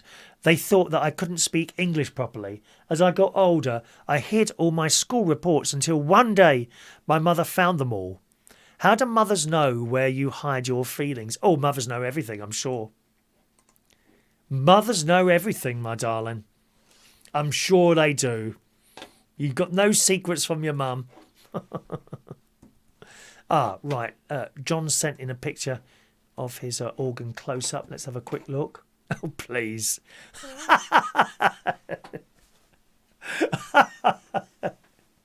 Here, look at this. That's the wrong one, isn't it? Hang on a minute. That's a picture of John's instrument close up. Please do. You wish it was, mate. You've got no room in that tiny little squalid house that you've just bought for that, have you? Huh? Anyway, that's that there. School reports. Camping. Let's do camping next. Don't forget, gang, if you want to send us a message, don't do it in the chat box. I won't see that. Send us a text, 07451287337. Or you can call in, 0208 144 3477, or email on that email address there, chris@unitedkingdomtalk.co.uk. All right. Incidentally, gang, if you're watching on Facebook Live, you'll be leaving us very shortly. So come over on YouTube, all right? unitedkingdomtalk.co.uk. Where's our little camping thing? Oh, I've lost that now. There we are. Camping. Have you ever been camping? I ask you this because my mate's about to go. Guy. Now, you'll know Guy Vera, general manager at Central Station. And he's put a little post up. He wants to go camping. And he wants to know if everyone else wants to go with him either. He's already decided where he wants to go. He's got a picture of Blackpool Beach up. Now, when I first saw this, I thought to myself, well, how are you going to put a tent on a beach? You can't get the pegs to stay in the sand, can you? And Guy says, within the next 2 weeks, Barry and I will be camping for 2 nights here. And he's got a picture of Blackpool Beach. Blackpool Beach. If you want to join us, you're welcome. Barbecue, booze and fun. And a break from COVID. No hiking, just a big chill and a drink up. Interesting.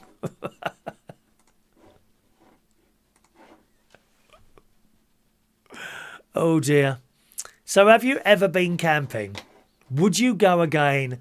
I had some wonderful times camping years ago with the Scouts. Probably appreciate it more now than I did then. Okay.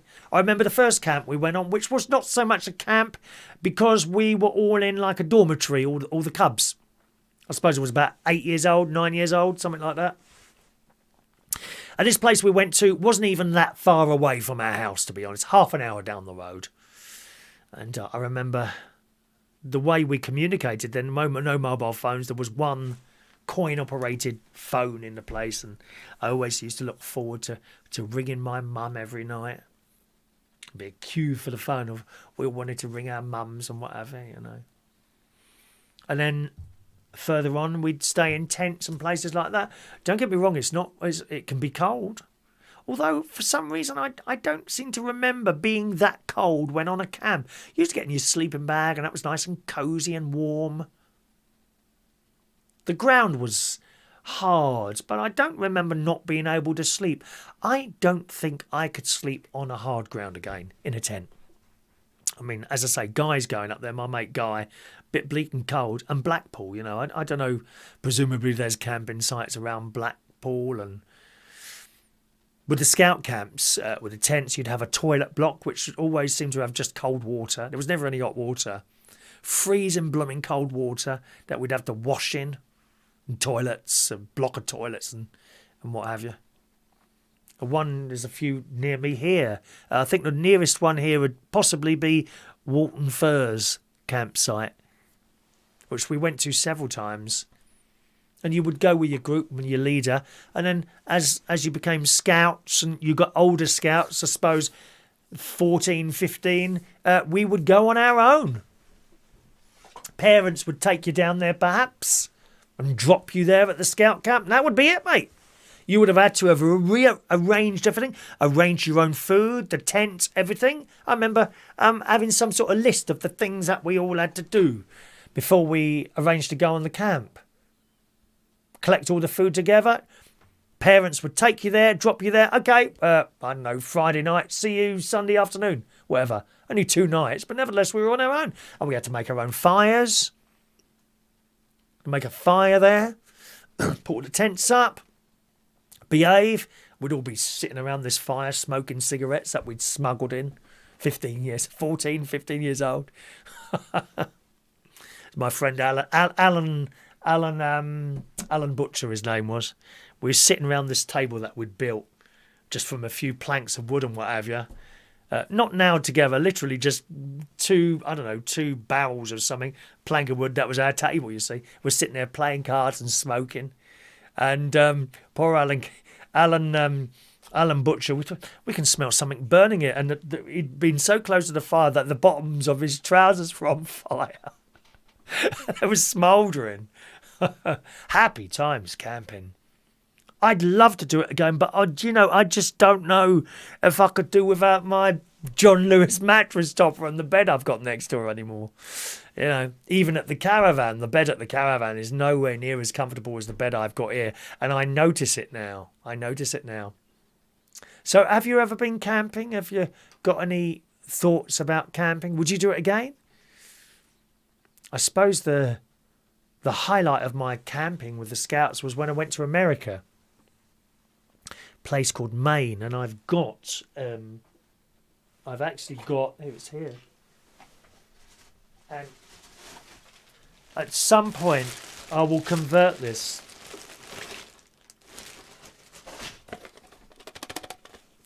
It's a silent film, 394, but it's about 40 quid to get that transferred and digitalised. There's loads of companies that do it. I think if I remember rightly, Andy does it as well. But I've got other stuff in there as well. And there's if I was to have it all done, it would be about 300 quid. But that's from 1979 on my trip in Maine, canoeing and doing all that. It was wonderful. I was a bit shy at the time. I didn't quite fit in for some reason on that particular thing. I don't know why. I just didn't really. And I was glad to get home, but now years later, I really appreciate the fact that I'd gone on that thing to Maine. Have a look at Maine, Maine in the USA. It's all big lakes and walks, and we did a 50-mile walk and canoe while we were there. But Vera's written in here. I went camping in St Ives in Cornwall and in the New Forest, putting up a tent in the pouring rain, only for my mates to fall over the ropes and knock it down. Oh, we were always falling over the guy ropes. Cooking on a little gas stove and looking up at the stars. I couldn't get in or out of the tent without getting my knees caked in mud. And trying to find my tent on the way back from the toilet in the dark doesn't help when you're pissed. Oh yeah, we used to drink on camp as well. We used to smuggle it in, put it in Coca-Cola bottles. The one we used to get black. Is it black martini? What's that? The dark one. What do they call that? There's a like a clear one and a dark one, isn't there? Rosé, but it wasn't like slightly red. It was very dark red, wasn't it? We used to just mix that with Coca-Cola and smuggle it in bottles. We were pissed. 14 years old, we were drunk. No one knew. And we used to smoke as well outside the tents. Or not outside the tents. We would lift up. It's so dangerous. Those tents go up. They're not going to go up very quickly, and then you've got nowhere to sleep. We used to lift up the side of the tent wall and poke our heads out, smoking away. Shocking. And then Skipper, man in charge, Ted Malden, wonderful man. Wonderful. Him and his wife used to be in charge. He was a wonderful man. He would come in. What's that smell in here, boys? Anyone smoking? No, not us. Not us. It must be the trees. And we would believe, years later, you realise, of course they knew you were smoking. Of course they knew. A lot of us young people used to smoke then. Lots of us did. I'm glad I gave up. I gave up 27 years ago now. Never touched one since. Oof, I can't bear it. Blimey. And even worse than that is that smell of that marijuana stuff. Can't bear it. Oh, it's even worse than normal cigarette smoke, that is. Anyway, she says, taking a torch didn't enter my mind. I almost ended up in a river. But I enjoyed every moment of being there, and I had fun camping. Yeah, the torch thing, I mean, we were always very proud of our torches. I mean, you had to be really poor not to have a torch. And we'd go through a set of batteries. Who's got the best torch, you know? It's like the knives. Who's got the best knife? Some of these kids, they had knives like this. I've said this 3 or 4 times, but it would never, ever come into our mind that we might use that as a weapon. No. We just wouldn't even think like that. You know? Not like now. Look at it. Oh, what a mess the world is today. Isn't it? All these big knives there, they'd carry them in their like back pocket on like a, not in the back pocket, in like a, what do you call it, a sheath thing. Sheath knife. We called them a sheath knife. Didn't all have them. I had a Swiss Army knife. But, you know, I mean, you could do damage with that if you want to. And it had all these little things on it, little curly thing and a pair of scissors and all these different size knives. But if I had a row with someone, I wouldn't think, oh, I'm just going to go and pick that knife up and stab them. No, you wouldn't think like that. How the world has changed. For the better? No. No, not for the better. You been camping at all? Clarissa says, when my lad... Sorry. Going to a caravan in Yarmouth soon, then back in a tent next year for download. It won't be like a tent that I went in. No. Have to make your own fire and cook on it. You put that piece of grating over the top, put a bit of grating over the top, do toast. The toast usually burnt, but it didn't matter. And we did potatoes once. We thought we'd do jacket potatoes. And we got these those potatoes, wrapped them in foil and just shoved them in the fire. Well, how long do they take, Chris? Well, I don't know. Hour?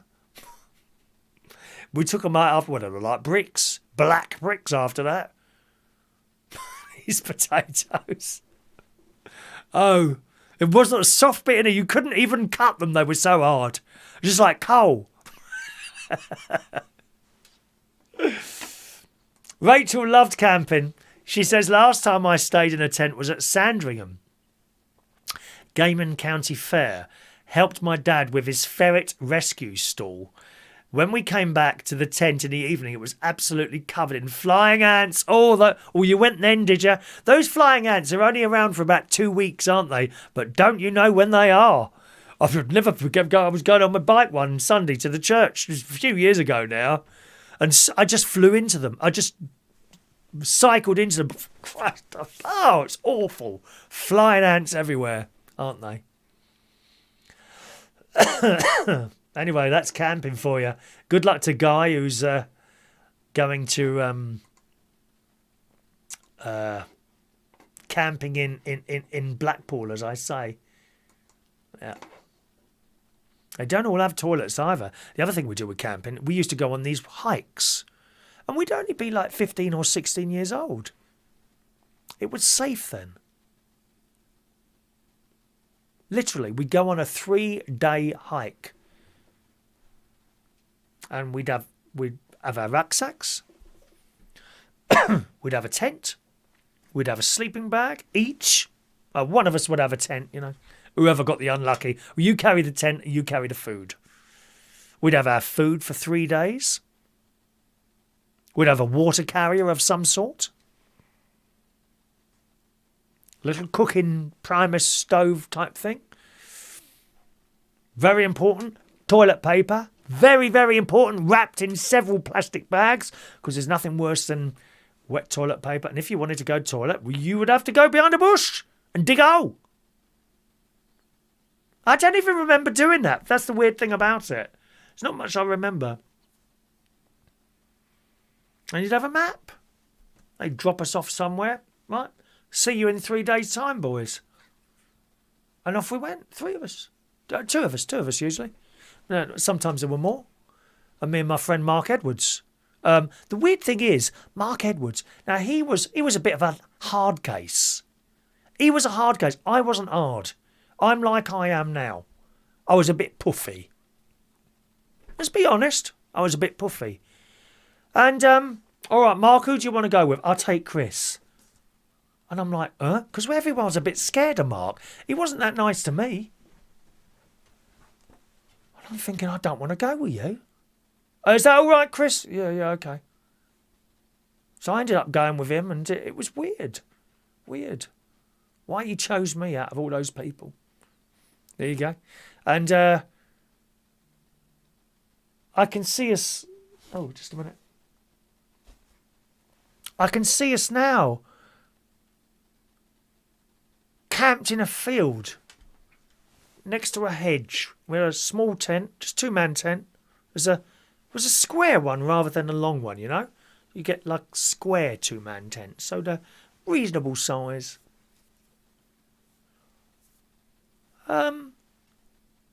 Yeah. So I'm going back here 43 years, and I can see it now. We're in this field, and we've got a primer stove. We didn't have gas stoves, we had primer stoves. We've got a primer stove going. There's a pot of water on there, making tea. And we're smoking, of course. Now and again, he'd tell me to do something and give me a bit of a whack on the arm. Where did the water come from? Water. When we wanted water, we literally... Because there was a shop. We went past a shop. We'd literally just stop at a house and say, do you mind if we filled up our little jerry can? We couldn't carry a lot of water because you had to carry the damn thing around. And if we couldn't find any water, we'd get it from a stream and boil it. We'd have tins of food. Not too many, because again, they're heavy. A lot of dry food. I remember having packets of dry food. Rice and stuff like that. And you'd add the water, you see, and boil it all up. Again, I don't remember going to the toilet ever, but I must have done, really, mustn't I suppose? There was a hedge, quite a hedge next to us. And then when we finished, we moved on to our next... That's the only place I can remember stopping now. That one. I remember walking along a lot of roads in the Lake District. It was beautiful, really. Beautiful. I was no good at reading maps. Useless. He did all that. And, yeah. And then when we finished the camping, we'd squashed the tins down so they're flat, and we would bury them. We would bury the tins. That was quite acceptable, because tins, actually, they break down. Not the ones today don't, because they got blooming plastic inside them. But tins in the 1970s, they were just tins. There was no plastic in them. And you'd squash them down, and then you'd dig a bit of a hole, bury the cans, put them on top, and we were taught to leave it as if no one had ever been there. We never, ever would dream of leaving rubbish. Never. And packed it all up, and off we went again. A happy time. I think a very happy time. And I think it does you good to do something like that as well, you know. Clarissa says, I don't know, try boiling water in a kettle on a disposable barbecue. That takes skill. Well, it never gets hot enough, does it? Surely that never boils. You must have that damn thing on there for days. Even the primer stoves were fairly quick. Gaz, G-A-Z. Those little gas stoves seem to take a long time to boil water for some reason, because over a period of time, not while I was a cub, but we noticed that scouts had started using these things just for the convenience, really. With a primer stove, you had to unscrew a little thing and pour paraffin in, and then screw it up, and then you'd have to pump this thing and then light it, and more often than not, this thing would whoosh up, it would go in the air. Nearly set lights on the Scout out a few times. Rumble Bumble says, I bought a trailer tent as 2 of my 4 children wanted to try camping, and their mum didn't want to stay in a tent. We had a week in Hunstanton in it, and me and the kids loved it. Needless to say, a few months later, she kicked me out.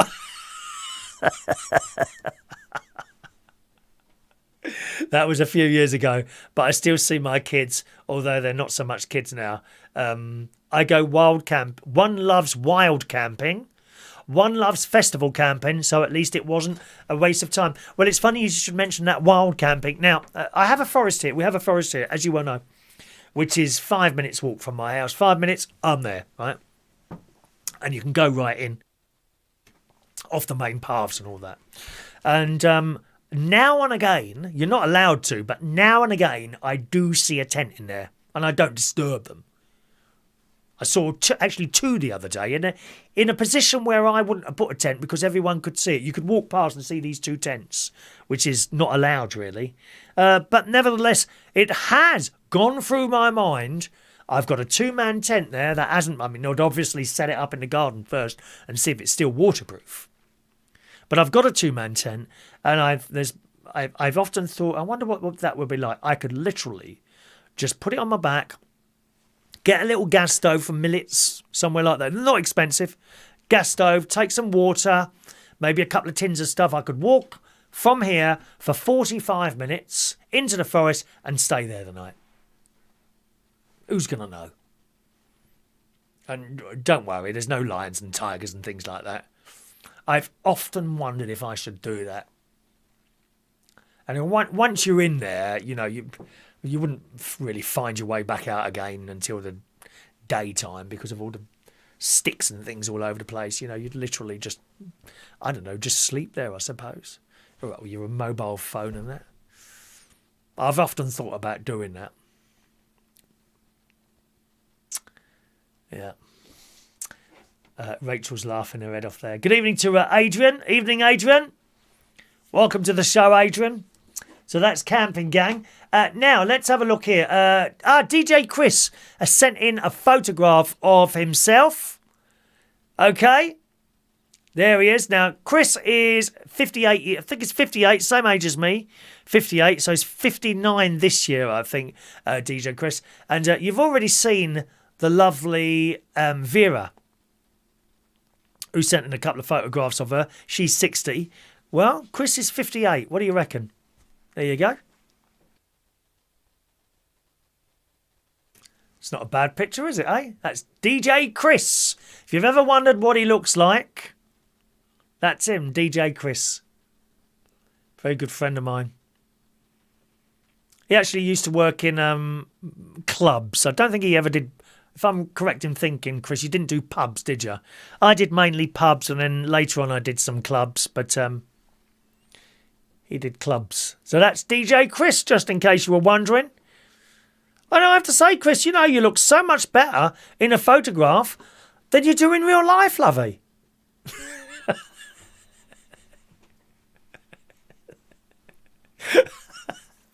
We'll have a pizza again soon, my love. You're 59, yeah. Chris is actually 59. He's 60 soon. Not quite soon, but yeah, he's 59, so he's 1 year older than me. Do you think you'll ever look as that good in real life, Chris? I mean, are they still looking to remake the test card at all? I can see you there with little noughts and crosses board and perhaps a teddy bear. Eh? Thank you, Chris. You want to send in a photo like that, feel free and I'll put it on the next show. Or anything else, Chris at UnitedKingdomTalk.co.uk. Comptons and Crews he used to... Oh, he did do pubs then. You did do pubs. Thank you, Chris. Vera says, do it. Relive your childhood. Well, that's exactly what I would be doing, Vera. I'd be reliving I could go over there, I don't know, one afternoon. Certainly in the summer. In the summer, like 8 o'clock at night when it's still light. I know places because of the time I've spent now in the last year walking around that forest. First of all, just walking and then going on litter picking and stuff like that. I know now where I could put a tent and it wouldn't be discovered in the 6 hours that I'd be in it. And just go to sleep in that tent. There'd be some noises, wouldn't there? Because we have deers. There are deers over there. Deers would be walking around. But I get the opinion, if they smell a human, they're off, aren't they? I don't think it would be a problem, really. I don't know if they've got foxes over there. They wouldn't have foxes over there, would they? Because it's not like anything for them to eat. They eat meat things. Probably some rabbits. I mean, I'd rather go, to be honest, I'd rather go with my mate, but he wouldn't do anything like that. He's, 5-star hotels. Just a little gas stove. It'd be quite nice, that. A gas stove and some sort of pot to cook some beans in, or beans and rice or something like that. You could even perhaps get a little stove, You get these little stoves, can't you, with grills under. Maybe do some... Well, you don't need to do that. No, you could do it on your gas stove. You do some sausages and that in a pan and some beans for dinner. Who knows? Adrian says hospitals don't have very nice tea, by the way. I will next time bring my own to you from Fortnum and Mason's breakfast tea. I've had that. It's lovely, that Fortnum and Mason's breakfast tea. I heard that they were selling the tea sets. That they use at their afternoon teas? So I looked them up for a tea set from Fortnum and Mason's. £1,850. Look at the organ I could have for that. Exactly, yeah. Thank you, DJ Chris. The Wi-Fi oven.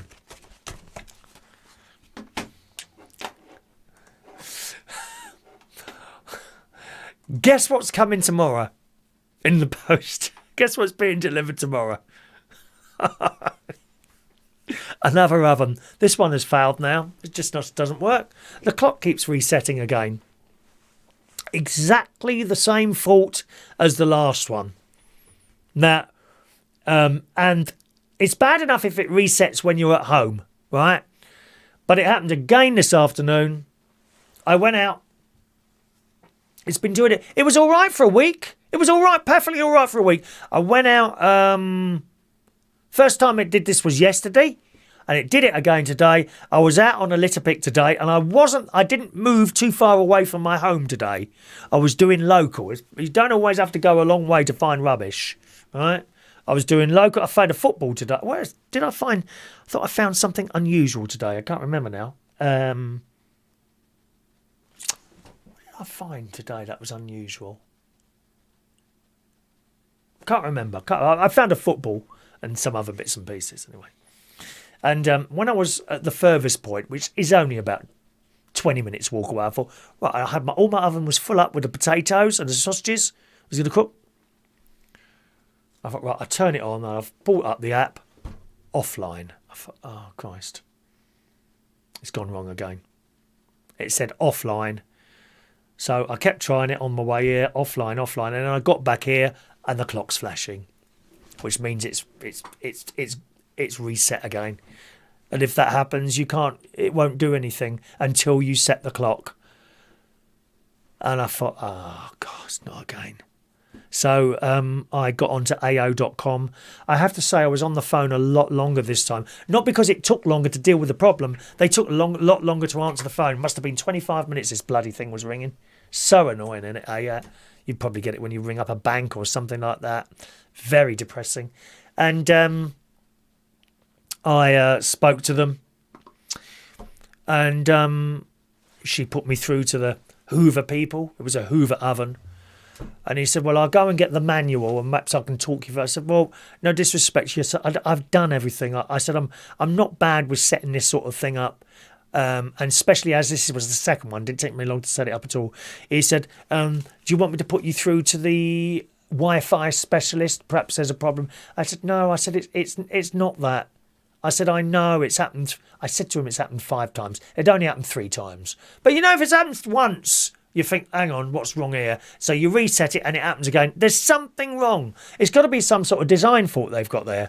Got to be. The electric's not going off. I've got other things in here. They would go off, wouldn't they? They would go off as well. So I decided on a full refund. Not a full refund, a send back. And give them their due. Do you know when this is happening? Tomorrow. So I spoke to the woman and we completed the call at round about 2:30. And by 2:30, we decided that they could come and collect this other oven as well. And I'll choose another brand. So this particular oven was £235. Okay. And it had the Wi-Fi built in. The manufacturer is Hoover. Okay. And I've never had a problem with any other Wi-Fi item in here, ever. Other than a time switch that I had put in downstairs. That didn't work either for some reason. I sent that back. All the Amazon devices work. The telly works, Wi-Fi. Everything else works. But this thing just weren't having it. And it kept resetting itself, this clock. I actually don't think it's anything to do with the Wi-Fi. So they've arranged to take it back. And she said, have you seen another one you like? So I think, I said, no disrespect. I said, I'm not going to have another Hoover one. I said, because I think the actual electronics inside it, they do different programs, but they're going to be the same timers on there, aren't they? It's going to be the same hardware there that they're using for all their models. So I said, what other Wi-Fi ovens have you got? And I think I told you this before. The next Wi-Fi oven, so mine was 235. The next Wi-Fi oven was a Bosch one. It was 650 quid. I mean, blimey. And it said, something like 70 programs. I just want to turn the thing on 200 degrees for half an hour. That's all I want to do. And I want to be able to do it remotely. I don't need all these, bit like these washing machines. Don't buy yourself a washing machine with 10 million programs on it because there's so much to go wrong. All you want is a couple of dials. 40, 50, 60, 90. That's all you want. That's all you want. Right? Same with a microwave. I've got a beautiful microwave now. Cost me £45 from Argos. How's it work? Rotary dial there. Defrost, low, medium, high. And then another dial there with minutes. So simple to use. None of do. Put the weight in. Oh, what a lot of piss arsing about that is. Can't bear it. Want something simple. And that's all I wanted, a simple oven. So the next one up, as I say, with Wi-Fi was Bosch. And it was 650 quid. I ain't paying 650 quid for a metal box with a couple of heating elements in it. Not value for money. I don't care what your brand is. Bosch, AEG. There was ovens on there for £1,200. Why would you pay that money for a metal box? So expensive. So in the end, I decided that I won't get a Wi-Fi one. I'll just get a bog standard oven with a bit of a timer on it. So I went for a Hot Point, which was £10 dearer.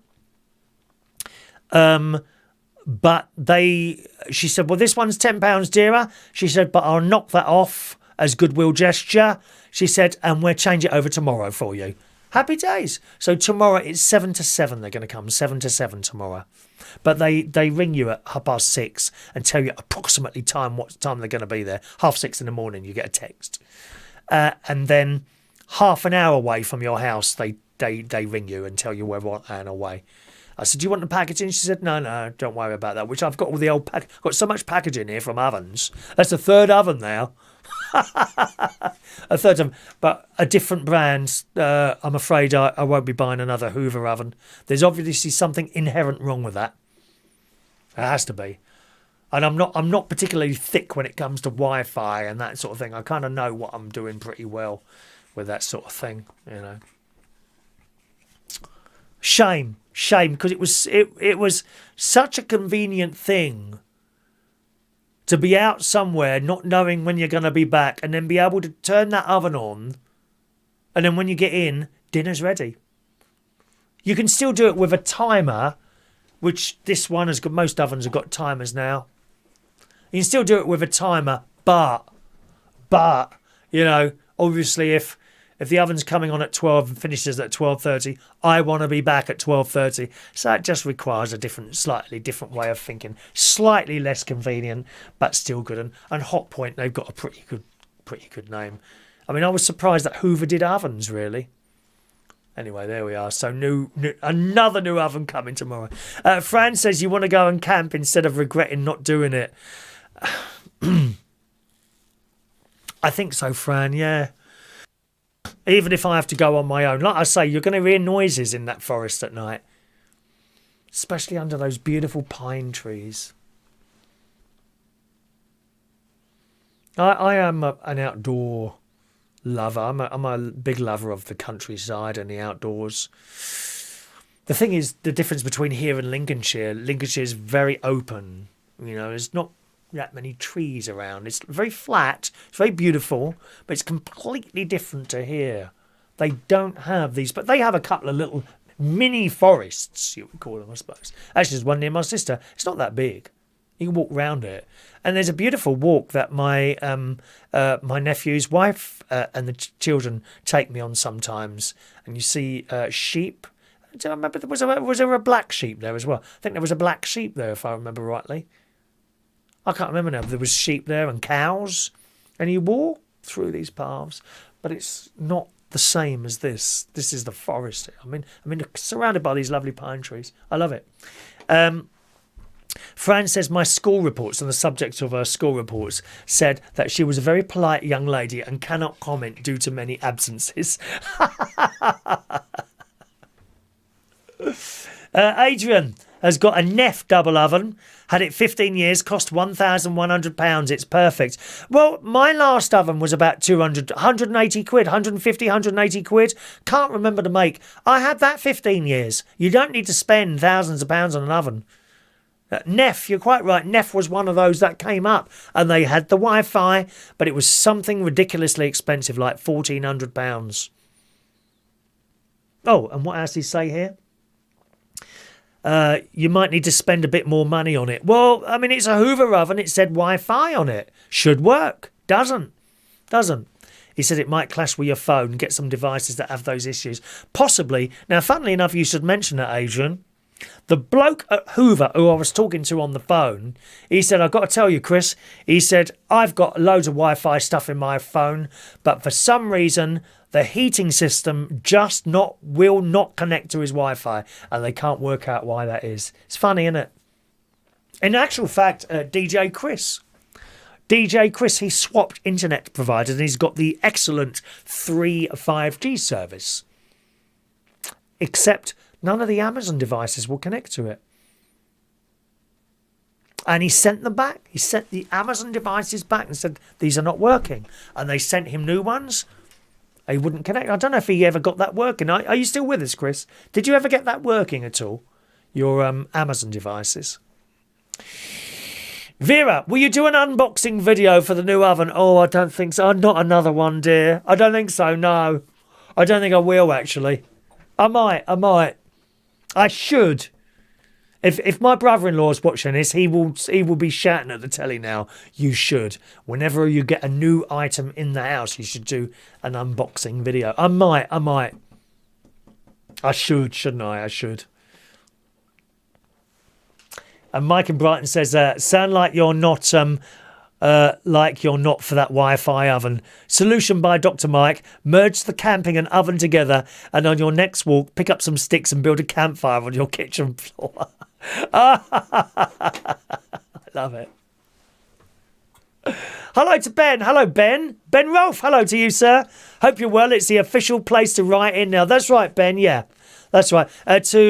Because there's so many comments and things going on all the time, I don't look at any chat boxes or comments. So if you ever want to join in with the show, just use the text number up there, 07451287337, or you can phone in if you want. Not many people ring in, but that's okay. You know, I understand that. You could ring in if you want to, phone number, or you can always send an email, whatever you want to do. But generally, 99% of the people send in a text message. All right, Ben? Nice to hear from you, sir. How's life with you? Are you working at all, or you out of work? I haven't worked for a year. I can't believe I haven't worked for a year. I hate it. Want to be doing something, some sort of work. Here we are. Chris Cross is still with us, DJ Chris, on the subject of the Amazon devices. No, they won't connect. I have no idea why, but I sent them back. His Amazon devices will not connect to his 3 router. And again, Chris is not stupid when it comes to setting up technological. He's got some lovely gear. TVs and all that, and sound systems, and he can set them all up. Not like some of these DJs, is it, Chris? You know, something goes wrong and they don't know what to do. Can't fix it. Don't do that. Thank you, you two. What else have we got on the show today? Oh, can we have a few little likes, few little thumbs up there, please? Would be very kind of you. Is it 10 o'clock already? Good God. I didn't realise it was so late.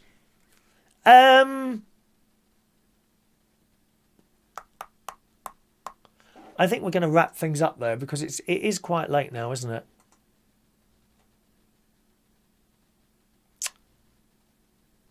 Let's do one more. We'll do one more.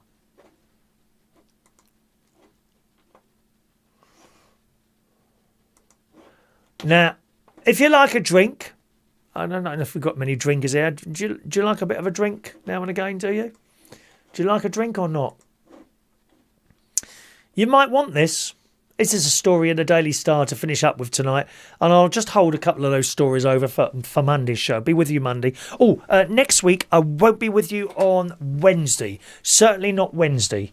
Okay? Not for the radio or the TV or the YouTube show. All right, my darlings? There'll be too much setting up going on. So Wednesday, not sure about Thursday for the radio, not sure about Friday. I just had to see how we get on while I'm up there, because obviously I'm going up there to see people as well, so I need a little bit of time. So there definitely won't be a chat show on Wednesday. There will be one Monday night though, so we'll be here Monday night, okay? And on the radio on Monday night, on the radio on Tuesday, not on the radio or video on Wednesday, okay? It's actually easier at this point for me to set up to make sure the video works in preference to the radio, because I haven't done the radio from up there yet, so I'm not quite sure about that. The Daily Star: a woman is thought to be the first person in the world to naturally urinate alcohol due to an extremely rare medical phenomenon. She wheezes out alcohol. You wouldn't have to buy it anymore. You just do it in a glass and drink it. Some people do that. Why do they do that? They drink their own wee. They say it's good for them. Doctors in the US says the patient has a condition where booze naturally brews in their bladder from the fermentation of yeast. Her condition emerged as she went into hospital to be placed on a liver transplant waiting list. She's got signs of liver damage and poorly controlled diabetes. Medics had previously thought her issues were a result of a drinking problem. Well, there you go. You'd save a lot of money, wouldn't you, on beer, if you could wee your own booze out. Is that appealing to you? Whenever you want to go, you just have perhaps an empty bottle. Next you want to, like the people at the caravans, the blooming caravan. We had travelling caravans up the road there who kept weeing in bottles and chucking the bottles away. Oh, the amount of those that I picked up. Don't worry with my extended picking up-y thingy, whatever it is. Anyway, her condition emerged after she went to hospital to be placed on a liver transplant waiting list. Wow. She wheezes out her own alcohol. You'd save a lot of money, wouldn't you? Some final messages today. Adrian says, did you have any Easter eggs now? Were there any good? I got my mum some special ones. She loved them and so did I. I would do like an Easter egg. I've got to admit to you, today, I was a bit naughty today. I went over to the Co-op because I got up and we were all ready to go at 7:15. Believe me, by 7:15, all the stuff was ready. The pictures were on the system. The cameras were set. The lights were on. I thought, what can I do now? Oh, I really fancy some munchies. Do you know those munchies? Do you know what I mean by munchies? Those little, they come in a red packet. I haven't got it here, have I? Come in a red. Oh, I know what I was going to show you. So I got the hard drive out of my laptop. Look how small that is. That amazing? I'm going to show you that. That is the hard drive from my laptop. I was saying on the radio show earlier, you ever get a computer and you take it into a shop, right? Bear in mind, they have access to everything on your hard drive. Bear that in mind. Make sure you trust the shop. Because of all your passwords, you probably got, really, when you take your computer in, what you want to do is clear out your history on your browsers. Delete all the passwords and all the information, because you don't know. Even if you trust the shop, you might decide to yourself, well, it's not worth having it fixed. can you just dispose of it really? And they'd say yes. And probably without, they dump the computer somewhere, it would be done. People look for hard drives in computers for that information. You need to delete it. Right? So, as you well know, it wasn't feasible. It wasn't economic to have that laptop repaired in the end. So I asked them to dump it. And I said, if it's all right with her, I'll come and collect the hard drive. And that's what I collected yesterday. And it's small. And on there, on this hard drive, as well as other stuff, is my entire collection of music. On that. I had so many boxes of records that I used to carry around when I was doing wedding DJs. Even when I was doing club DJs. I remember at the Black Cap when I started there. I had a suitcase full of 12-inch singles that I would carry around with me and some albums as well. The most music I had was at weddings. I had 8 boxes of 7-inch singles. 2 boxes of 12-inch singles and 2 boxes of LPs. And on here is more than all of that, by far. How amazing is that? Anyway, that's the little hard drive that I got back. So if you ever have a computer in for repair and they can't repair it and you want them to dispose of it, you must ask for the hard drive back. Or do you mind if I come and pick up my hard drive? And even then, be aware that someone might have copied it. Okay? And then you can either... I can use this now. You see, I've got a little thing plug in here. Right. Oh, it's got stuck there. Hang on a minute. What have I done here? How's that gone in there? There you go. So that can plug in there like that. This is what DJ Chris said to get this. You plug that in like that. I can plug it into my computer and then I can interrogate this hard drive and see everything that's on. On here is all my karaoke songs. All my karaoke songs are on that. Can you believe that? And all my music is on that. And I can plug that into my computer here and use it. Carry on using it if I want to. How amazing is that, eh? Fran says you might get more viewers if you do unboxing videos. Plus, they might want to buy that oven. No, you're quite right, Fran. You know, you're quite right. And who else was it? V says that as well. You're quite right. These unboxing videos, people like to watch those. Funnily enough, I can look it up if you want. Funnily enough, there is an unboxing video I did recently of a Hoover, not the Hoover oven, an actual Hoover, if you see what I mean. A sucky thing. All right? And that video, 1,245 people have watched that. Generally, for this show, it's about somewhere between 150 and 200, if we're lucky 200. If we're lucky 200. That's over the period of people watching it live and then people watching the recording afterwards, you know. That Hoover video has now seen 1,245 people. So you're absolutely right. People do watch the unboxing videos. And of course, you know, if you get into the sort of tens of thousands, you know, you can get a little bit of money off it. When I say a little bit, I mean a little bit. A few quid here and a few quid there. And then every few months you might get a cheque for like 60 quid.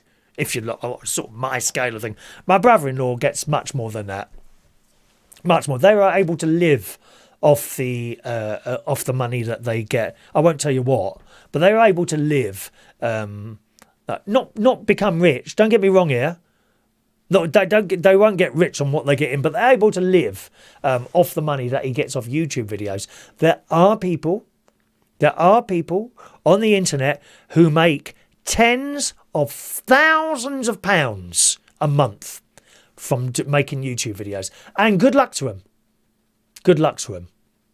Me, I might be lucky to get 60 quid sort of every 5 months. Never mind. So we're waiting for a couple of those big videos. really. Because actually, if you get one video and you get, if you are lucky enough, and there are people out there who have got one video which have had £2.5 million watch it. Now you're looking at a little bit of money. Not loads, but certainly more than I get. Alex Belfield, you know, look at his 50,000 people watches one of his videos. But they do the same thing as me. They do different things. You know, and people have said to me, kind people who want to help me along, oh, well, if you do this and do this and do this, but if you're not comfortable with doing it or you're not enjoying doing it, what's the point? You know what I mean? And you can get quite, if you start worrying too much about numbers of people watching your videos, you can get quite upset. So I don't let it bother me, really. Chris, he says, I do have a lot of gadgets and they all connect with no problem. It's just the Amazon Alexa. He cannot get that to connect to his router. Isn't that odd? He's got a primary AX Asus router. Have you ever typed that in? You ever typed that in at all, Chris? Hang on. AS Asus router. Amazon problem. Or won't connect. Let's have a look for you, Chris.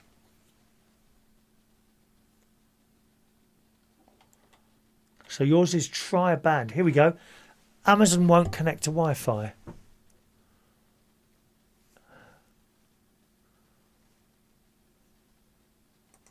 It doesn't say what route. Hang on.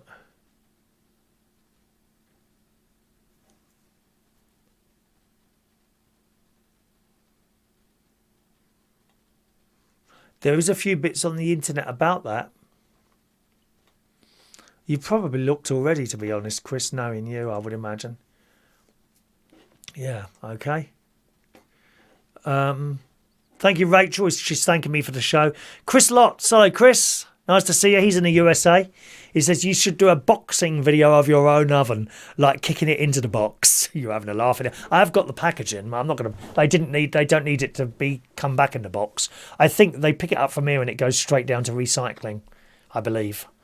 I'm sure that's what they do to it. Do a boxing video of your own oven. I ain't putting that back in there. Have you ever tried to rebox something up? It never really works, does it? Boxing something back up. I can never get the damn thing back in the box. Anyway, we're going to leave it there, gang. Thanks so much for joining us today. I did have a picture here of the Queen and Prince Philip, which I think is really nice, don't you? No, I just don't know how she's going to cope without him. I don't believe she'd give up. I think she's there now until, you know. I hope that she can find some sort of happiness somewhere else or whatever. I hope so happy together, don't they? Hey. Anyway, that's it for the show today. Thanks very much for joining us. We've got the bingo on Sunday night. Just a reminder, gang, it's our last bingo on Sunday, okay? I took the decision that it's just not working anymore, so we're going to knock that on the head and save the money as well, okay? On Sunday night. That's at 8 o'clock on Sunday night on the bingochannel.co.uk. There'll be another chat show for you on Monday at 8 o'clock on this channel. Enjoy your weekend, and I'll leave you with this picture of Prince Philip, Duke of Edinburgh, who we sadly lost today at the age of 99 years old. Thanks for watching and listening. Good night now.